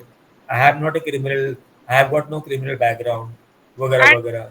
And sir, one more thing. Suppose if that member who is going to be co-opted, merged with the MC in the future elections, is holding a plum position with the government, so can he or she be considered for the post? Any person holding any position in any government body or in any parliament और bank ले लो या कोई भी सरकारी, is eligible to contest MC elections. Okay, done. वो double post में नहीं कहलाएगा. आप शायद वो डबल पोस्ट का सिंड्रोम की बात कर रहे हो, डबल ज्योपर्डी का. वो इस वजह से हाँ नहीं, डबल जेपर्डी कहो या डबल प्रिविलेज कहो कि ये भी है वो भी है.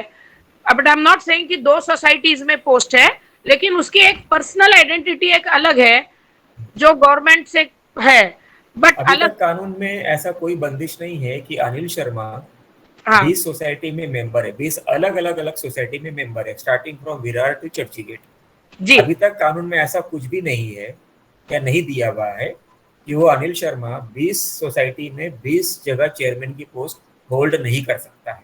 ओके. वो 20 सोसाइटी में अलग अलग सोसाइटी हर तालुका में उसके पास में हर उसी आपकी सोसाइटी के बगल में एक और सोसाइटी है, वहां पर भी वो चेयरमैन का पोस्ट होल्ड कर सकता है. ऐसा कोई बंदिश नहीं है कि वो नहीं होल्ड. अगर 100 सोसाइटी में उसकी कैपेसिटी है तो 100 सोसाइटी में चेयरमैन बन जाए. Very well, sir. This is clear now. Secondly, in the Resident Welfare Local Association, which is a local body to deal with the day-to-day affairs of the society, in case the managing committee members are not residing in the society. So that Welfare Association local committee is consisting of 5 members, out of which 3-4 have earned bad name because of their whatever nature, behavior, rudeness or harshness shown to the residents. बहुत complaints है. So there also the managing committee has a choice always to consider the better candidate above the blacklisted for people who will come forward with the application and reject that application and go for a better candidate, sir. You are talking of either an association or a federation, but not necessarily a cooperative housing society. See, managing committee is above the Resident Welfare Association, and definitely it is the option कहाँ पे करना है? Association में करना है या federation में करना है या सीएचएस में करना है? Managing committee of the CHS. CHS में ऑप्शन तो पॉसिबल है. हाँ. There is no hitch. पर एसोसिएशन बॉडी में और फेडरेशन बॉडी में ऑप्शन पॉसिबल नहीं होता है. नहीं, उधर करना ही नहीं है. मैनेजिंग कमेटी में अगर मैनेजिंग कमेटी ने अगर चॉइस रखा कि good candidate and bad candidate, इनमें से किसे चूज किया जाए, तो definitely they have the discretionary power to go with a better candidate. Use the word sole discretion. Sole description, correct, thank you क्योंकि सर। अगर सोल डिस्क्रिप्शन बोला हाँ जी, तो बाकी जीबी का रोल कट आउट हो जाता है करेक्ट, वेरी गुड, करेक्ट। है ना। वो डिस्क्रिप्शन तो सेक्शन शायद 2:20 में लिखा हुआ है, या जो मैंने डिस्क्राइब किया था थोड़ी देर पहले। Okay, okay, very well, I am clear now sir, thank you Hemant ji. Okay. Discretion is also given under section 73(1) also, and under 153(b) okay, sections also. Okay, okay, thank you for clearing my doubts like. Always welcome, ma'am.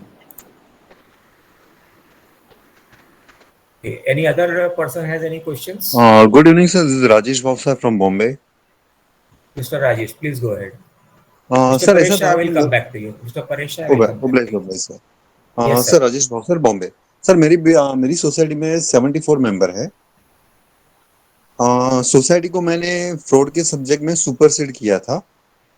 Supersede करने के बाद admission appoint हुआ, फिर भी उसको कुछ document certain नहीं दिए। अगेंस्ट एडमिशन बैठा, 4 कमेटी के 5 लोग आके टेम्पररी बैठ गए। ओके, नाउ द क्वेश्चन कि आउट ऑफ 74 में से मेरे को छोड़ के 73% लोगों ने मनी का स्कैम किया। It is goals to up to the 85 CR। तो अभी सब लोगों को चाहा है कि मैं ही कमेटी के अंदर आऊं, तो ये तो मैं तो सिंगल पर्सन हूं, तो कैसे हो सकता है? 84 करोड़ रुपीस की बात कर रहे हैं आप। 85 CR, yes sir oblige. Already court के अंदर पुट अप भी किया मैंने। सोसाइटी है आपकी। Maheshwari cooperative society in Bombay, कब बट इट पे है? गोज टू फेडर रोड। मतलब अभी 85 करोड़ छोटा अमाउंट है। ऐसा है कि रीडेवलपमेंट हुआ, तो रीडेवलपमेंट के अंदर बिल्डर ने जो एग्रीमेंट किया ना, अभी तक वो हिसाब से सेक्रेटरी कमेटी मेंबर लोगों ने सब जगह बांट लिया, तो मेरे को कम दिया। That's why I open everything scam. आप प्रश्न पूछिए मुझसे, क्या पूछने जा रहे हैं? हाँ, मेरा Background प्रश्न तो ये बता था दिया कि आपने। मैं सिंगल पर्सन हूँ और मेरे सामने 83 लोग खड़े हैं जो कमेटी के अंदर बैठे। अगर मैं कमेटी पे जाता हूँ, मेरे को कमेटी के लिए एडमिनिस्ट्रेटर ने भी बताया था, लेकिन ये लोगों ने सोसाइटी ने लिख के दिया कि तो अगर आप खड़े आप आओगे, आप सब हमारे ओपोज में ही जाओगे। तो अभी कैसे करना है उसको? You got my point. मैं अगर कमेटी में जाऊँ या फिर साइड पे रह के ही, क्योंकि कमेटी में जाऊंगा तो मेरा पावर कम हो जाएगा। Then what to do? Well, आपको एक चीज बता दूं कि एक अकेला आदमी हो या दुकेला हो या भीड़ हो, कानून कायदा एक के साथ भी खड़ा है और सबके साथ भी खड़ा है। यस कानून सर कायदे ओब्लाइज। से चलोगे तो एक आदमी भी काफी है। Yes sir oblige. ठीक है ना। कंप्लेनेंट है अभी, जैसे एक कंज्यूमर प्रोटेक्शन एक्ट में एक ये दिया हुआ है कि क्लास एक्शन सूट के बारे में बताया हुआ है कि मैंने एक चॉकलेट खरीदा, 100 आदमी बोलता है मैंने भी चॉकलेट खरीदा, 100 आदमी बोलता है चॉकलेट के अंदर कीड़ा पड़ गया। ठीक है, तो वो कंज्यूमर कोर्ट में जा सकता है, बोलता है भाई इसने तो मेरे को जहर खिला दिया, मेरा इतना इतना हर्जाना होता है, कंपनसेशन होता है, डैमेजेस होता है, और मैं ये क्लेम करता हूँ। तो कंज्यूमर कोर्ट उसको ये नहीं बोलता है कि खाली आप ही की चॉकलेट में कीड़ा क्यों निकला, बाकी जन क्यों नहीं आए आपके पास में। Right sir. तो कानून में ये नहीं है कि अगर आपको तकलीफ हुई है तो बाकी भीड़ जमा करके आपके पास में आना है तो ही आप कानून कायदे का जस्टिस प्रोवाइड करोगे। आपको बाकी लोग आ रहे हैं आपके साथ में तो वेल एंड फाइन, आपकी अपनी हैसियत और औकात अपनी अलग अलग होती है सब लोगों की। आपकी कैपेसिटी के अनुसार आप लीगली फाइट करिए। अगर आपको लगता है कि भाई डेप्यूटी रजिस्ट्रार नहीं सुन रहा है तो बाकी और भी 4 कोर्ट्स हैं। अगर आपको लगता है कि भाई 84 CR का फ्रॉड हुआ है तो क्रिमिनल कोर्ट में फाइल करिए, प्राइवेट क्रिमिनल पुलिस स्टेशन में FIR करिए। पुलिस नहीं सुनता है यस तो sir already I gone for it everything. हाँ, अगर पुलिस वाला कार्रवाई नहीं कर रहा है तो प्राइवेट क्रिमिनल कंप्लेंट फाइल कर दो आप। सर अगर आपका 156 से मूव कर दिया मैंने। हाँ, तो ये सब आप करिए, आपको कहीं ना कहीं सक्सेस तो पक्का मिलेगा। बाकी छोटा मोटा चीज करने से कोई सक्सेस नहीं मिलता है किसी को, एक्स्ट्राऑर्डिनरी मेहनत करनी पड़ जाती है। ओके, राइट सर, मतलब कमेटी में रहना इंपॉर्टेंट नहीं है, बाहर रहना इट्स सुटेबल फॉर मी। मैंने बताया अपनी अपनी कैपेसिटी है सर। अगर आपको अंदर रह के लड़ाई करना है तो भी आप कर सकते हो। अपने पुराना इतिहास निकाल लो। आपने झांसी की रानी का नाम सुना होगा। Yes sir. आपने महाराष्ट्र में शिवाजी महाराज का नाम सुना होगा। Yes sir. और भी कई लोग ऐसे हैं, झुंड लेके फाइट करने नहीं गए, उनके साथ में झुंड बाद में जुड़ी, वो अकेले ही काफी थे। ऐसे आप भी प्रूव करो ना कि आप अकेले भी काफी हो, और तब प्रूव करने में कोई तकलीफ नहीं है सर। ये सर, अभी कानून तक मैंने कायदा सिंगल आदमी ही नहीं सोसाइटी को 85 लोगों को सुपरसीड किया। आप 75 कर तक लीजिए, आपका जो भी आप करेंगे आप कर लीजिए सारा कुछ। उसके बाद में आपका एक्सपीरियंस मुझे छोटे से लिख कर भेज दीजिए, और I invite you to share your experience, क्योंकि हमारा वेबिनार का कंसेप्ट है नॉलेज शेयरिंग। मेरे पास नॉलेज है, मैंने आपको शेयर कर दिया। मेरे पास एक्सपीरियंस है, मैंने आपके साथ शेयर कर दिया। आपके पास जो एक्सपीरियंस होगा अभी, ये आपकी जो तकलीफें आप सहन कर रहे हो या जो भी कुछ है, आप अपना एक्सपीरियंस वेबिनार में आके आप शेयर करो, बाकी लोग को भी पता चले कि कैसे क्या क्या कार्यवाही हो सकती है। उनको भी गाइडेंस मिलेगा, उनको भी मोटिवेशन मिलेगा। Isn't it? Yes, sir. Obliged, and thank you very much, sir. Thank you. Mr. Paresh Shah. Good evening, sir. Yes, sir. Sir, I have a question in the sense that for the leave application, like in the sense that the 3 consecutive meeting, if a member doesn't attend, he automatically sends his election sends cancelled. In that case, suppose a member gives in advance a letter pertaining that he or she may not be in a position to attend the meeting for say 6 months or so. So, will this rule be applicable of not attending the meeting for 3 consecutive meetings, sir? अभी ऐसा है कि एक candidate elect होके MC member बना और वो कोई मीटिंग में नहीं आना चाहता है, तो उस मीटिंग में उसको लीव ऑफ एब्सेंस ग्रांट करना या उसको एब्सेंट मार्क कर देना, मीटिंग एमसी मीटिंग का जो प्रिसाइडिंग ऑफिसर है, प्रिसाइडिंग ऑफिसर कौन हुआ? चेयरमैन हुआ। चेयरमैन। अगर चेयरमैन एब्सेंट है तो कोई भी मैनेजिंग कमेटी के एक मेंबर को उस मीटिंग के लिए, सिर्फ उस मीटिंग के लिए प्रिसाइडिंग ऑफिसर बना, तो उसका डिस्क्रिप्शन हो जाता है कि साहब इस मेंबर को एब्सेंट मार्क करूं। अगर प्रूडेंट होगा, एक बार ईमानदार होगा और अर्जी नहीं आई है तो उसको एब्सेंट मार्क कर देना चाहिए। उसमें ये नहीं बोलना पड़ेगा आपको कि नहीं बोलते, ये तो भगवान आदमी है, ये तो सोसाइटी के लिए इसने पिछले 25 साल से काम किया, कानून कायदा से करना है तो उसको एब्सेंट मार्क करो। या तो उसको बोलो कि मैं आप मीटिंग में नहीं आ सकते हो, तो एक सिंपल 4 लाइन की अर्जी दे दो, sir I am not able to attend managing committee meeting because I am sick और I am in the hospital और आई एम इन अब्रॉड, वगैरह वगैरह वगैरह, please grant me leave of absence. अरे इतना तो वर्डिंग देना है, आप ईमेल से दे दो, सोसाइटी प्रिंट आउट निकाल लेगा, रिकॉर्ड पे रख लेगा, चेयरमैन बोल देगा ठीक है, आई grant him leave of absence. ऐसे एप्लीकेशन बार बार हर मीटिंग में आप कितनी ही बार दे सकते हो। 1 बार भी दे सकते हो, 6 बार भी दे सकते हो, 12 बार भी दे सकते हो, लेकिन इसका डिस्क्रिप्शन अलाउ करने का किसको है? सिर्फ प्रिसाइडिंग ऑफिसर या चेयरमैन को। तो अगर लीव ऑफ एब्सेंस ग्रांट कर दिया हुआ है तो वो जो डिस्क्वालिफिकेशन था ना 3 कॉन्सिक्यूटिव मीटिंग ना अटेंड करने का, यस सर, वो लागू नहीं करता। लेकिन अगर आपको एमसी मीटिंग के अटेंडेंस शीट में एब्सेंट मार्क कर दिया, परेश शाह एब्सेंट जनवरी महीना, परेश शाह फरवरी महीना एब्सेंट, परेश शाह मार्च महीना एब्सेंट, तो चौथे मंथ में प्रूडेंट मैनेजिंग कमेटी मेंबर को आपको नोटिस देना है कि यू आर डिस्क्वालिफाइड, और फिर बाद में ऑप्शन प्रोसीडिंग्स वगैरह आप करते रह सकते हैं।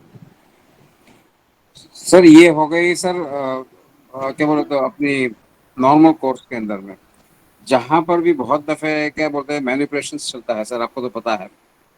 तो क्या करते हैं कि एक साथ में लास्ट 4-5 महीने का एक साथ में मीटिंग ले लेते हैं, और बाई चांस वो जो बंदा जो नहीं अवेलेबल है उससे बैक डेटेड लेटर ले लेते हैं, और सर आपको तो पता है क्या क्या मैनिपुलेशन होता है।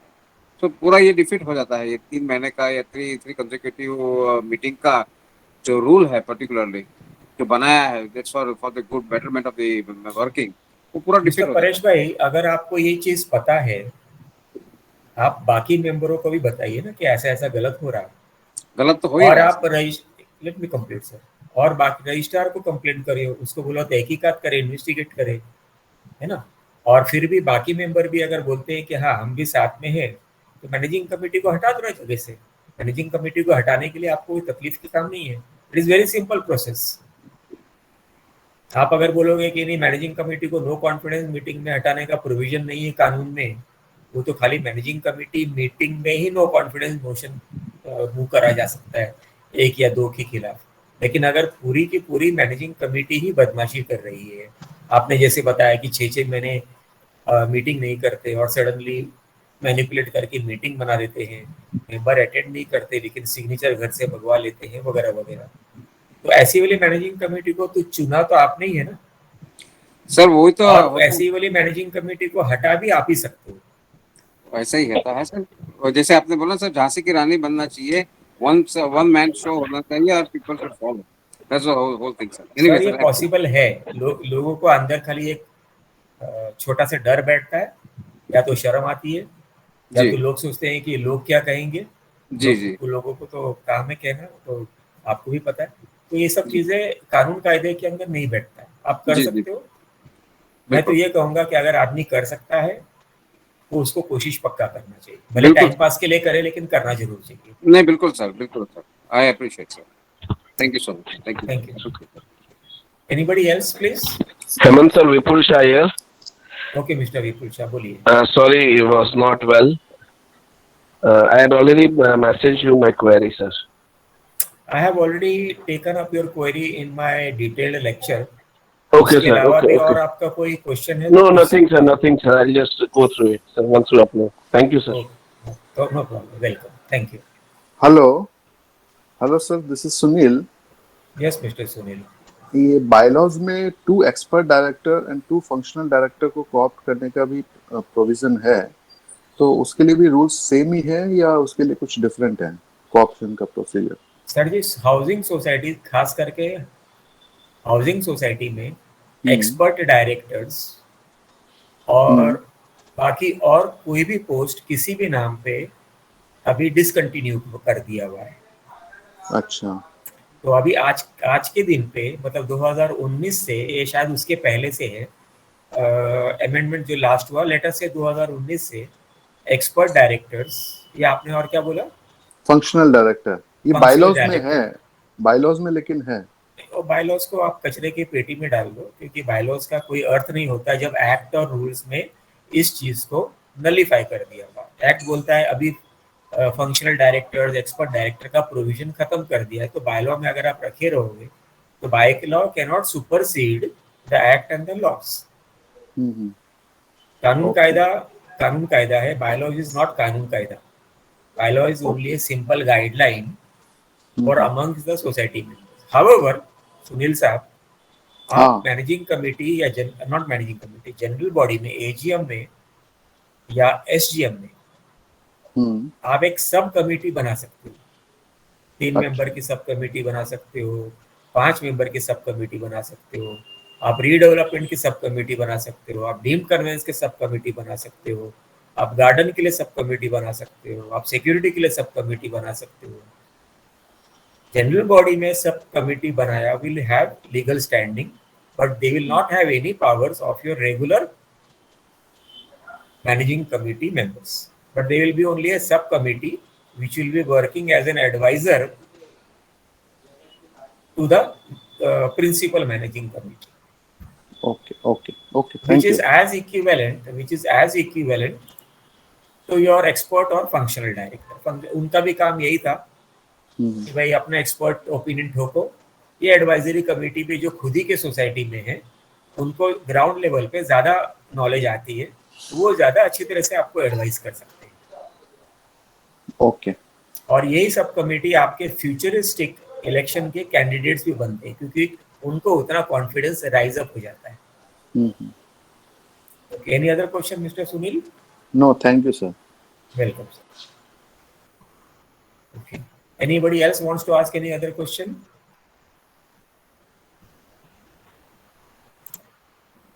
So can a defaulter be co-opted? A defaulter has got no right to be co-opted. A managing committee also cannot co-opt a defaulter, because a defaulter cannot be in a managing committee. So if he is co-opted, he automatically becomes disqualified. All right, thank you, sir. Sir, may I request, Sir Rajesh? Sir, what is the definition of the defaulter? Act में तो ऐसा लिखा हुआ है कि जिसने 3 महीने का आउटस्टैंडिंग ड्यूज यानी थक बाकी बाकी नहीं दिया हुआ है उसको डिफॉल्टर बोला जाता है. लेकिन फॉर पर्पस ऑफ इलेक्शंस और रिकवरी प्रोसीडिंग्स वगैरह वगैरह, you have to serve him proper recovery notice first. Okay, then only he 101? becomes 101 की जगह में अभी CHS के लिए बन गया है 154B29. अभी 101 CHS के लिए एप्लीकेबल नहीं है.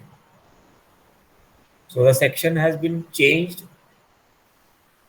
only for CHS. बाकी सोसाइटीज के लिए 101 ही लागू है, लेकिन CHS के लिए 154B-29 का सेक्शन लागू किया हुआ है. It is quite 99% similar to 101.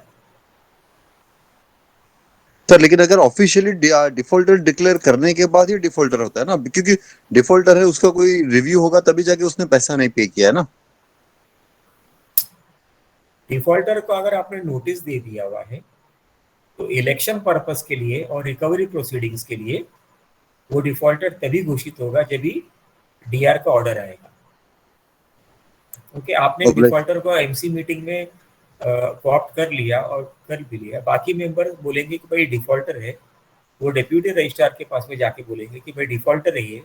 Registrar उस मेंबर को बुला के बोलेगा कि भाई आपका बिल्स बता दो हमें, आपको सोसाइटी का मेंटेनेंस का बिल बता दो, उसमें आता है 2 लाख रुपए, और आपका सोसाइटी मेंटेनेंस का बिल उसी बिल में रिफ्लेक्ट होगा कि आपका मंथली बिल है 10,000 रुपए. तो डिफॉल्टर तो वहीं पे वो साबित हो गया. लेकिन इस पर्पस के लिए डेप्यूटी रजिस्ट्रार उस व्यक्ति को एमसी सीट से उतार देगा by another order. So I have a question. If the defaulter is not based on the maintenance charges, but is based on other charges that has been levied by the MC, and they have contested that amount and it is in court, do they still are being considered as defaulters? Matter which is सब जुडाइज इन a court, सब जुडाइज हो गया ना, वो matter court में चला गया, अभी तक फैसला नहीं होता. तो जब तक फैसला नहीं होता है तब तक वो जो अदर चार्जेस लगाए हुए हैं, कई सोसाइटीज ऐसी बदमाशी करती है कि भाई आपने हमारे खिलाफ कंप्लेंट किया हुआ है, हम वकील के पास गए, वकील ने हमसे 25,000 रुपये ले लिया, तो ये 25,000 रुपये हम आपके बिल में जोड़ देते हैं. कानून में ये अलाउड नहीं है. वो 25,000 रुपये सारे के सारे मेंबरों के बीच में बंटना है, डिवाइड होना है. लेकिन अगर वो आपने सिर्फ एक सिंगल अनिल शर्मा के बिल में जोड़ दिया तो वो कॉन्टेस्ट कर सकता है वो, और अगर कोर्ट में गया हुआ है तो वो डिफॉल्टर नहीं होगा जब तक कोर्ट का ऑर्डर नहीं आता.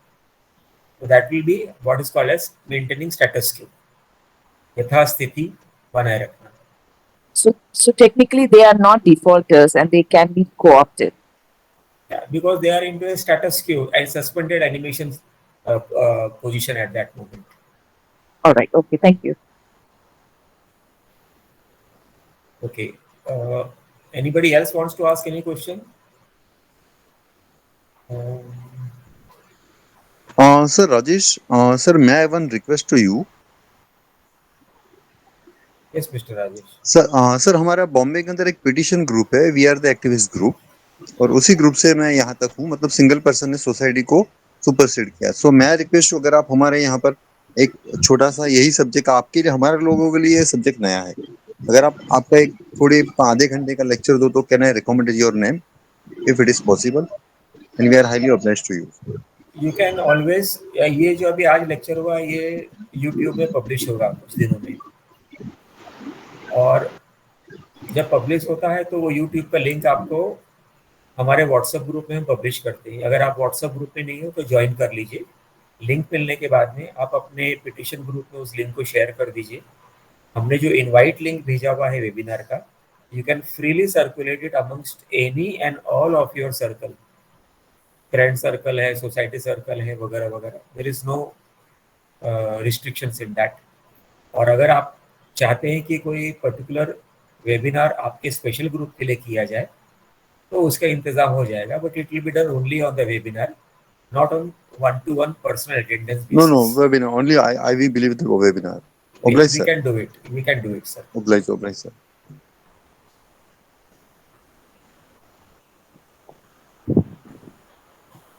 Mr. Satyanarayan Gaur, are you there? Yes sir. Uh, हाँ नहीं, मैंने ऐसे ही पूछा आउट ऑफ क्यूरियोसिटी हाँ जी। कि प्रोविजनल मेंबर के लिए क्या प्रोसीजर लेट डाउन किया हुआ है। ओके। किसी को प्रोविजनल मेंबर बनाना हो तो कैसे बनाया जाए, क्योंकि फादर एक्सपायर हो जाते हैं और उनके समझ लो 4 बेटे हैं और 4 बेटे 4 अलग कोनों पे हैं, तो प्रोसीजर क्या कहता है? तो नॉमिनेशन फॉर्म भरा होगा ना उन्होंने, जो गुजर गया व्यक्ति मालिक मकान मालिक है, हाँ, उसने नॉमिनेशन फॉर्म भरा होगा। नहीं भरा तब क्या करें? ये नहीं प्रोविजनल भरा है मेंबरशिप तो अभी आया चार ना। हाँ नहीं, प्रोविजन में नॉमिनेशन फॉर्म तो बहुत बहुत पहले से 1960 से है। और नहीं वो ठीक है सर। हाँ तो अभी जो 4 जन जो है वारिसदार है, नॉमिनेशन फॉर्म भरे बगैर भी वो अपना अस्तित्व या स्टेटस डिक्लेयर करें by way of some document कि मैं उनका बेटा हूँ या बेटी हूँ जो भी है, और हम लोग मेंबरशिप के लिए अप्लाई करते हैं, तो उसमें चारों जनों में से कोई भी एक जन प्रोविजनल मेंबर के लिए अप्लाई कर सकता है with the consent of our other 3 children. और सोसाइटी के पास डिस्क्रिशन है कि अगर कोई किसी का नॉमिनल मेंबरशिप का फॉर्म नहीं है तो सोसाइटी की डिस्क्रिशन है कि वो किसी को भी नॉमिनल मेंबर बना सकता है और प्रोविजनल मेंबर बना सकता है। ठीक है, तो ये तीनों की प्रोसीजर सही लेके आओ। या आई मीन इंडेमनिटी बॉन्ड लगेगा वगैरह, छोटा मोटा प्रोविजन है, वो सब करके आप पक्का कर सकते हैं। ठीक है सर। हाँ thank you. Mister Sanjeev Shah, आपका एक प्रश्न है। If you are there please ask your question. Mister Sanjeev Shah.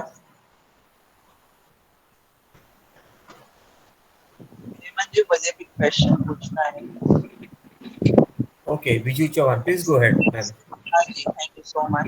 अभी अपनी डिफॉल्टर की बात कर रहे थे हम, and recently there is a notice from police commissioner that senior citizen defaulters, you cannot take any action against them. You cannot cut their water or you cannot cut their electricity over their action. And we have a defaulter more than 25 years, and nobody is ready to take action from the committee. And until and unless the action is taken by committee, it cannot go to the deputy registrar, and deputy registrar is saying that your committee has to take up the case and establish that he is a defaulter. Now in all these things, these people are getting escaped with being defaulter. So how to establish that he is a defaulter, chronic defaulter, and nobody is taking any action against the person? ठीक है ना, अगर आपके society में 5 defaulter हैं, उनका पक्का दोस्ती है मैनेजिंग कमेटी के साथ में, और मैनेजिंग कमेटी उस पर कार्रवाई नहीं कर सकती है। अगर मैनेजिंग कमेटी को उस पर कार्रवाई करनी थी तो 154B29 के तहत अंतर्गत वो कार्रवाई कर सकती थी।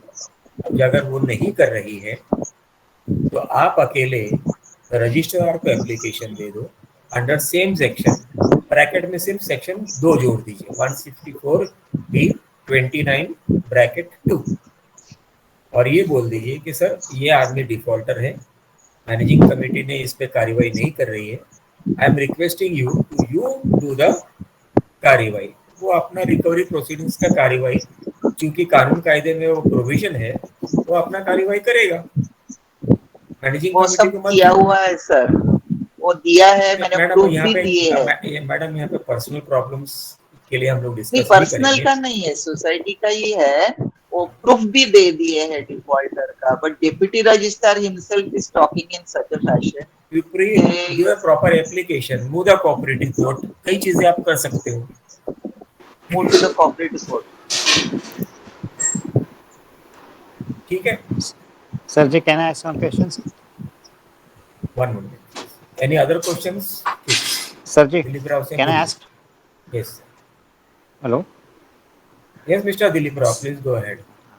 सर जी मैं क्या बोलता हूँ, अपना सोसाइटी में फ्लैट जॉइंट नेम पे है, primary member and hello sir आपका क्वेश्चन आज के टॉपिक पे होगा तो ही पूछिएगा। आज का टॉपिक है कोऑप्शन। हाँ ऑप्शन वही बोल रहा हूँ अभी। सोसाइटी में फ्लैट ज्वाइंट मेंबर दो नाम के A and B, primary member and joint member. लेकिन अभी प्राइमरी मेंबर ने एसोसिएट मेंबर के लिए दूसरे को नाम दिया है, सी पर्सन को दे दिया है। तो सी पर्सन तो कॉप्ट हो सकता है ना, लेकिन अब अगर बी को नहीं इंटरेस्ट है समझो, तो फ्लैट तो दो के नाम पे, तो कैसे हो सकता है? क्या चीज के लिए इंटरेस्ट नहीं है, क्या चीज करना चाहते हैं? नहीं अभी फ्लैट तो दोनों, फ्लैट तो ए और बी के नाम पे है, बराबर है, 50-50% शेयर है। तो अभी कमिटी में जाना है, कमिटी में जाना है, लेकिन ये प्राइमरी मेंबर ने एसोसिएट मेंबर को तीसरा नंबर सी मेंबर को एसोसिएट मेंबर करके दे दिया, खुद का राइट्स उसको दे दिया, और वो कमिटी में कॉप होने के लिए जा रहा है उधर। तो नथिंग रॉन्ग इन इट, बरोबर है ना?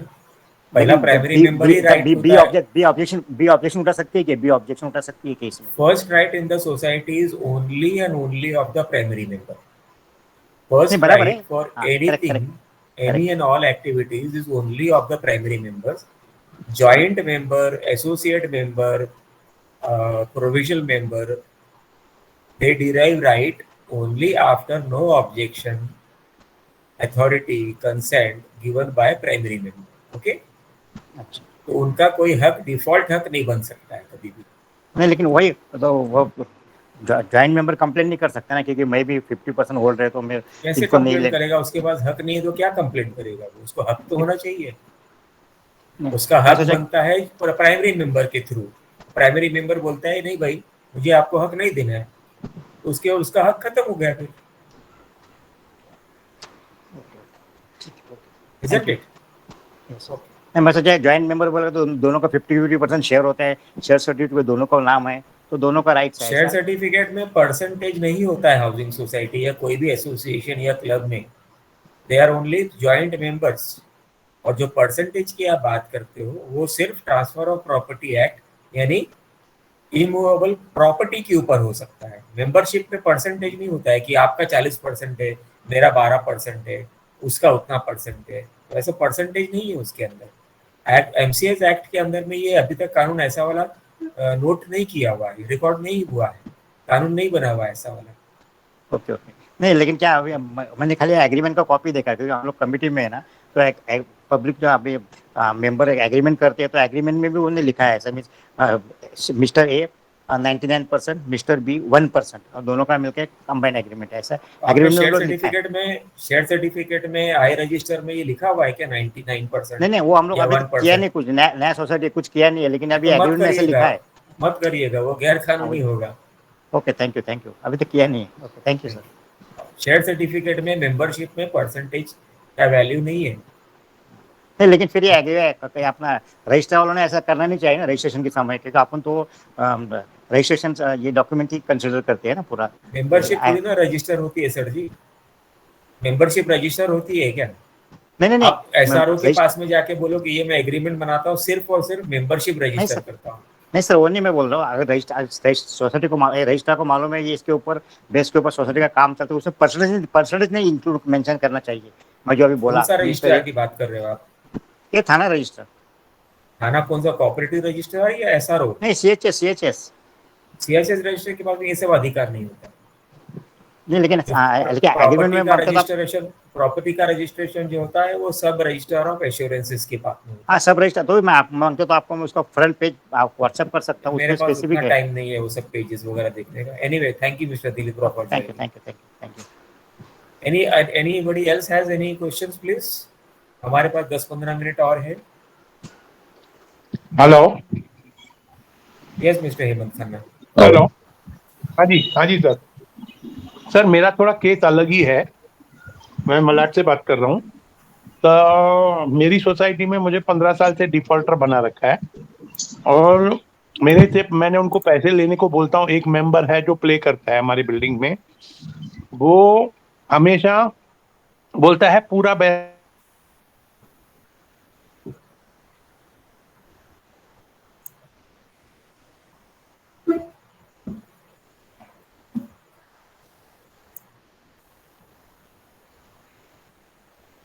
मिस्टर हेमंत करना, आपकी आवाज नहीं आ रही है, आप अनम्यूट करिए।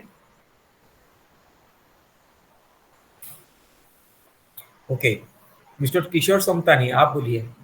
हाँ सर, सर मैनेजिंग कमेटी का एज पर रूल्स अपना 11 मेंबर लोग का कमेटी बनना मांगता है, मगर उसमें खाली 9 फॉर्म आते हैं, तो उसका कोरम क्या रहेगा सर अगर 9 खाली फॉर्म आए? 9 का आधा rounded off to the next one. अच्छा, 9 का आधा कितना हुआ? 5 हो गए। 4.5 हुआ। हाँ तो 5 साढ़े ऐसा चार को रूल राउंड ऑफ कर दो, 5 का कोरम। फिर बायलॉ में जो कोरम लिखा है वो नल एंड वॉइड है। ओके, वो वैसे भी उसका बायलॉ कोई में, मतलब उसी नहीं। बायलॉ में आप देखिएगा नीचे जी सर। एस्टेरिस्क में कुछ इंपॉर्टेंट लाइन लिखी हुई है, वो स्टडी कर लीजिएगा। हाँ हाँ, thank you sir, thank you very much sir. Thank you.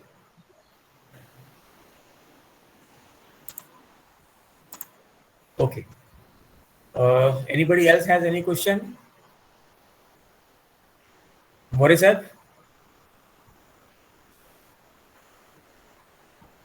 आप जब तक क्वेश्चन पूछेंगे नहीं, कुछ भी वेबिनार पूरा नहीं होगा मोरे सर। नहीं नहीं सर, मेरा कुछ अलग ही था, क्योंकि केस ऐसा है कि मेंबर का एक ही लीगल है और उसको सोसाइटी मेंबर नहीं कर रहे थे, तो उसको कोऑप भी होने का था। आपका जो माइक्रोफोन है जरा वो ठीक रखिए ना प्रॉपरली, क्योंकि आवाज नहीं आती है कई बार, बहुत लाइट आ रही है। अभी आ रही है? हाँ जी, yes sir. Hello, sir. Hello. Wait, let Mr. More complete, please. Can you hear me, sir? Yes, sir. Go ahead. Hello, या तो ऐसा है कि एक ही सिंगल हेयर है, लेकिन सोसाइटी उसको जबरदस्ती कर रहे हैं कि आप लीगल हेयर सर्टिफिकेट या सक्सेशन सर्टिफिकेट लेके आओ, और उसको कोऑप्ट करने का है, लेकिन वो बोल रहा है मैं वो नहीं लाऊंगा क्योंकि मेरे पिताजी में मेरा ही नाम है और मेरा कोई भाई बहन नहीं है। तो इस सिचुएशन में कैसे करेंगे सर? मैंने एक वेबिनार में डिस्क्राइब किया था कि आप एक सोसाइटी में 40 बरस से रह रहे हो, 40 हाँ बरस से रह रहे हो, बगल के फ्लैट वाला बोलता है हाँ मैं ये कपल को जानता हूँ, इनका एक ही लड़का है, ठीक है, राइट सर। लेकिन उस आदमी के गुजर जाने के बाद में एक और औरत उठ के आती है कहीं से, राइट, और वो बोलती है कि मैं भी इनकी बीवी हूँ। वो दूसरी जो शादी किया वो गैर कानूनी है, लेकिन दूसरी बीवी के साथ में जो बच्चे अगर होते हैं तो उनका कानूनी हक उस आदमी के प्रॉपर्टी पे पूरा का पूरा रहेगा, 100% रहेगा। राइट, ठीक है।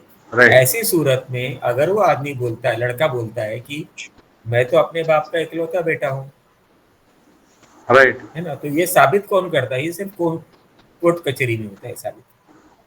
इसीलिए प्रॉपर्टी के मामले में भले इमूवेबल प्रॉपर्टी हो या भले मूवेबल प्रॉपर्टी हो, इमूवेबल मतलब खेत खलियान हो गया, घर हो गया, वगैरह वगैरह, और इमूवेबल मतलब गाड़ी हो गया, दागिने हो गया, सोना चांदी, शेयर सर्टिफिकेट वगैरह वगैरह, कैश, गोल्ड।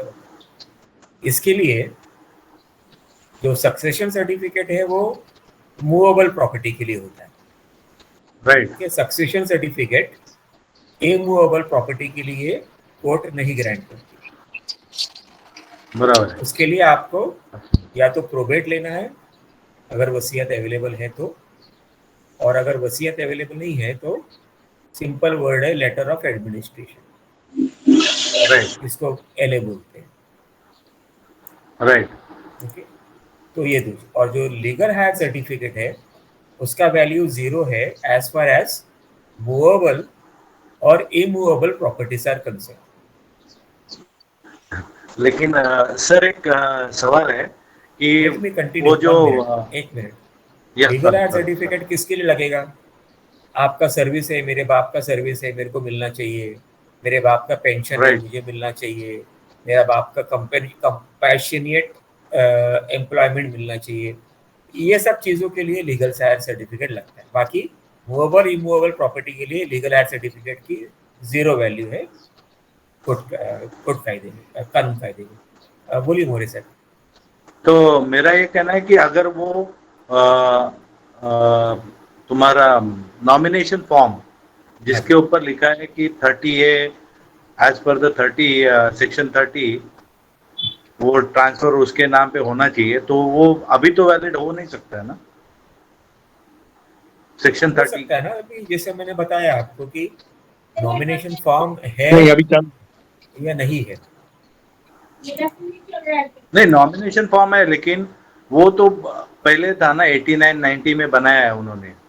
नो प्रॉब्लम, आज भी तो वो बस वैलिड है। अंडर अगर सेक्शन 30 नॉमिनेशन फॉर्म 25 बरस 50 बरस पहले भी किया हुआ और सोसाइटी के रिकॉर्ड में last nomination form nomination register में दर्ज है, तो मैनेजिंग हाँ जी, committee has to activate it. लेकिन फिर वो उनको लेटर ऑफ एडमिनिस्ट्रेशन या वो तो लगेगा ना सक्सेशन? नहीं, अगर प्रोविजनल मेंबर के लिए अप्लाई कर रहे हो तो नॉमिनेशन फॉर्म के बेस पे प्रोविजनल मेंबरशिप मिल जाएगा, लेकिन वो जिंदगी भर प्रॉपर्टी तब तक नहीं बेच पाएगा। जब प्रोविजनल तक वो मेंबरशिप किस चीज का मिलेगा? वो 250 रुपए वाला शेयर सर्टिफिकेट का हकदार बनता है खाली। बराबर है, लेकिन फ्लैट को बराबर है। कभी भी लेना बेचना है या गहन रखना है, मॉर्गेज रखना है, लोन लेना है वगैरह वगैरह, तो वो टाइटल ओनर बनना है उसको, और टाइटल ओनर ओके, बनने के लिए फिर वो कोर्ट से उसको डिग्री लेके आना है। तो अल्टीमेटली ओके, लाना तो है ही है। अच्छा, उससे छुटकारा नहीं है यानी? No sir, no sir. Because most of the क्योंकि मेंबर कंप्लेनिंग क्योंकि वो अनजान आदमी वो आके बोलेगा कि मैं इनका बीवी हूँ, मैं इनका बेटा हूँ, या वो बोलेगा राइट, उसका और भी कोई आदमी आके बोलेगा कि ये मेरे पास इसका रजिस्टर्ड वसीयत है।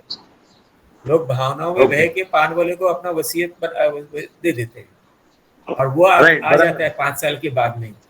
हाँ, क्योंकि क्या है, लड़का आउट ऑफ इंडिया रहता है तो 20 साल वो पिताजी किसके साथ रहते हैं मालूम नहीं, कहीं पे एग्जैक्टली, सिग्नेचर। हाँ। राइट, तो वो हर रोज लेकिन पान वाले की मेंबर्स का भी दुकान में बोलते जाते हैं। हैं, उसके साथ में अच्छा रिलेशन हो जाता है, और वो बोलता है कि यही मेरा जो भी कुछ है यही है, मेरा बेटा तो मेरे को 20 साल से देख नहीं रहा है। वो बोलता है कि भाई क्या करने के, मेरे पास 4 फ्लैट है, मैं ये पान वाले को ही दे देता हूँ, क्योंकि कम से कम इसने मेरे साथ में बहुत अच्छा व्यवहार किया, मेरा इसके साथ में दिल का राइट, रिश्ता बन गया, और वो वसीयत बना के दे देता है।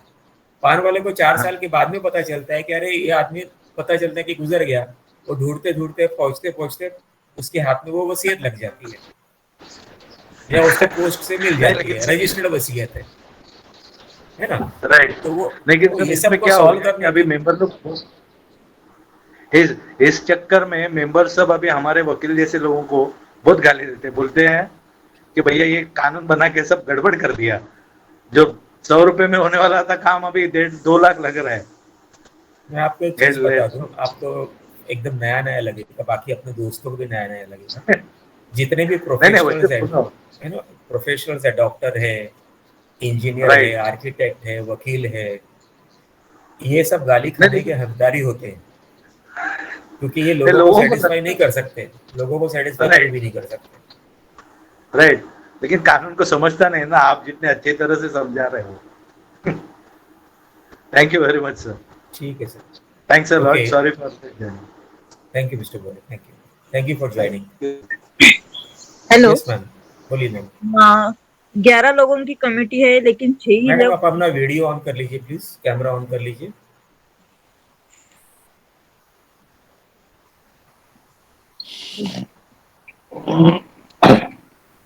Hello mister Khanna, please mute yourself, you are disturbing us.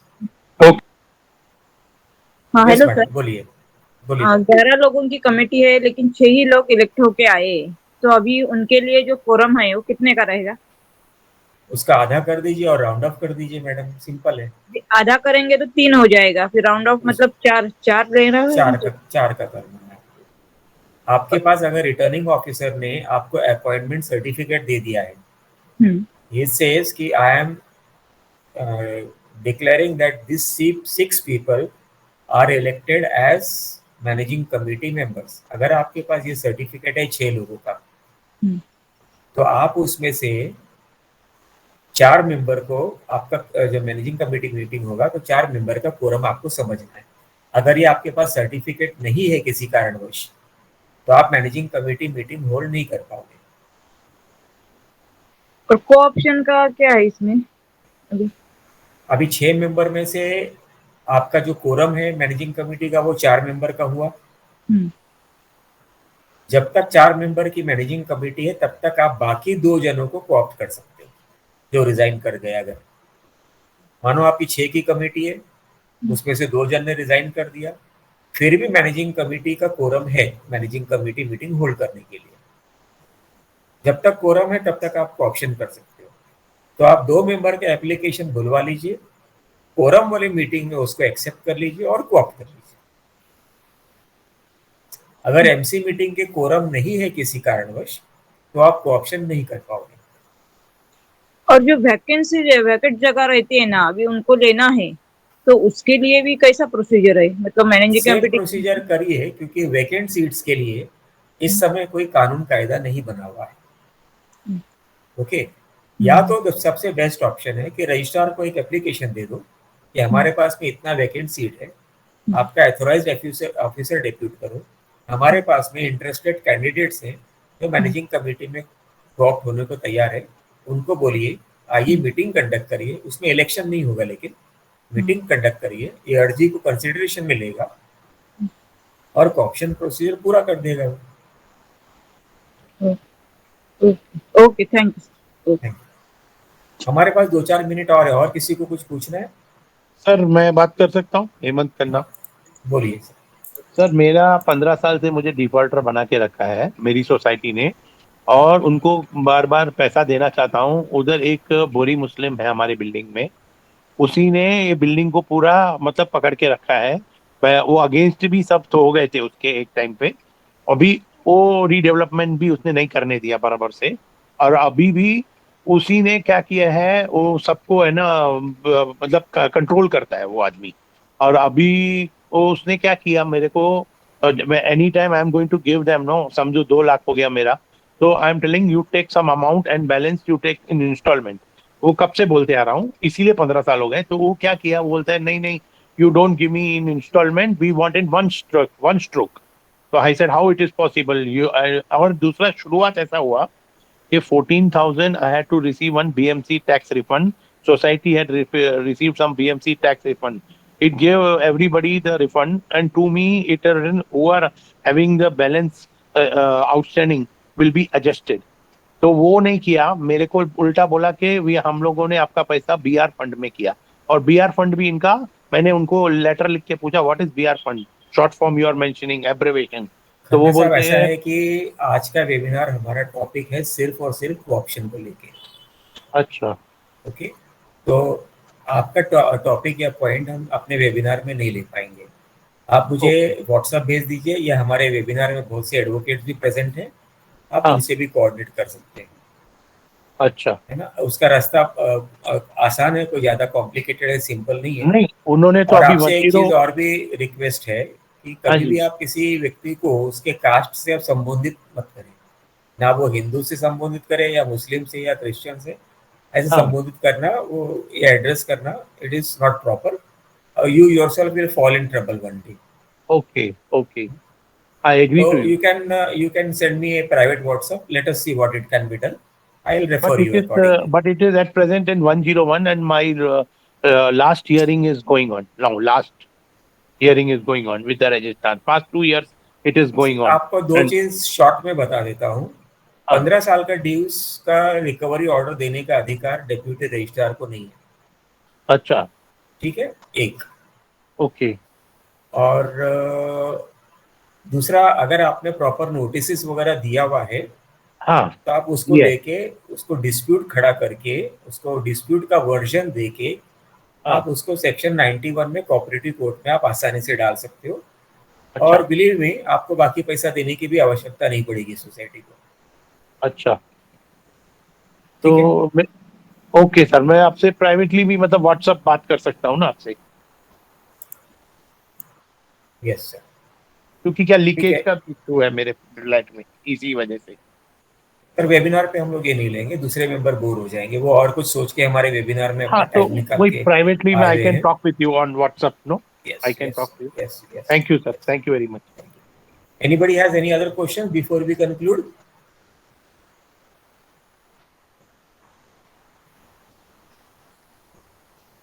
Advocate Ketki madam, are you there on the webinar?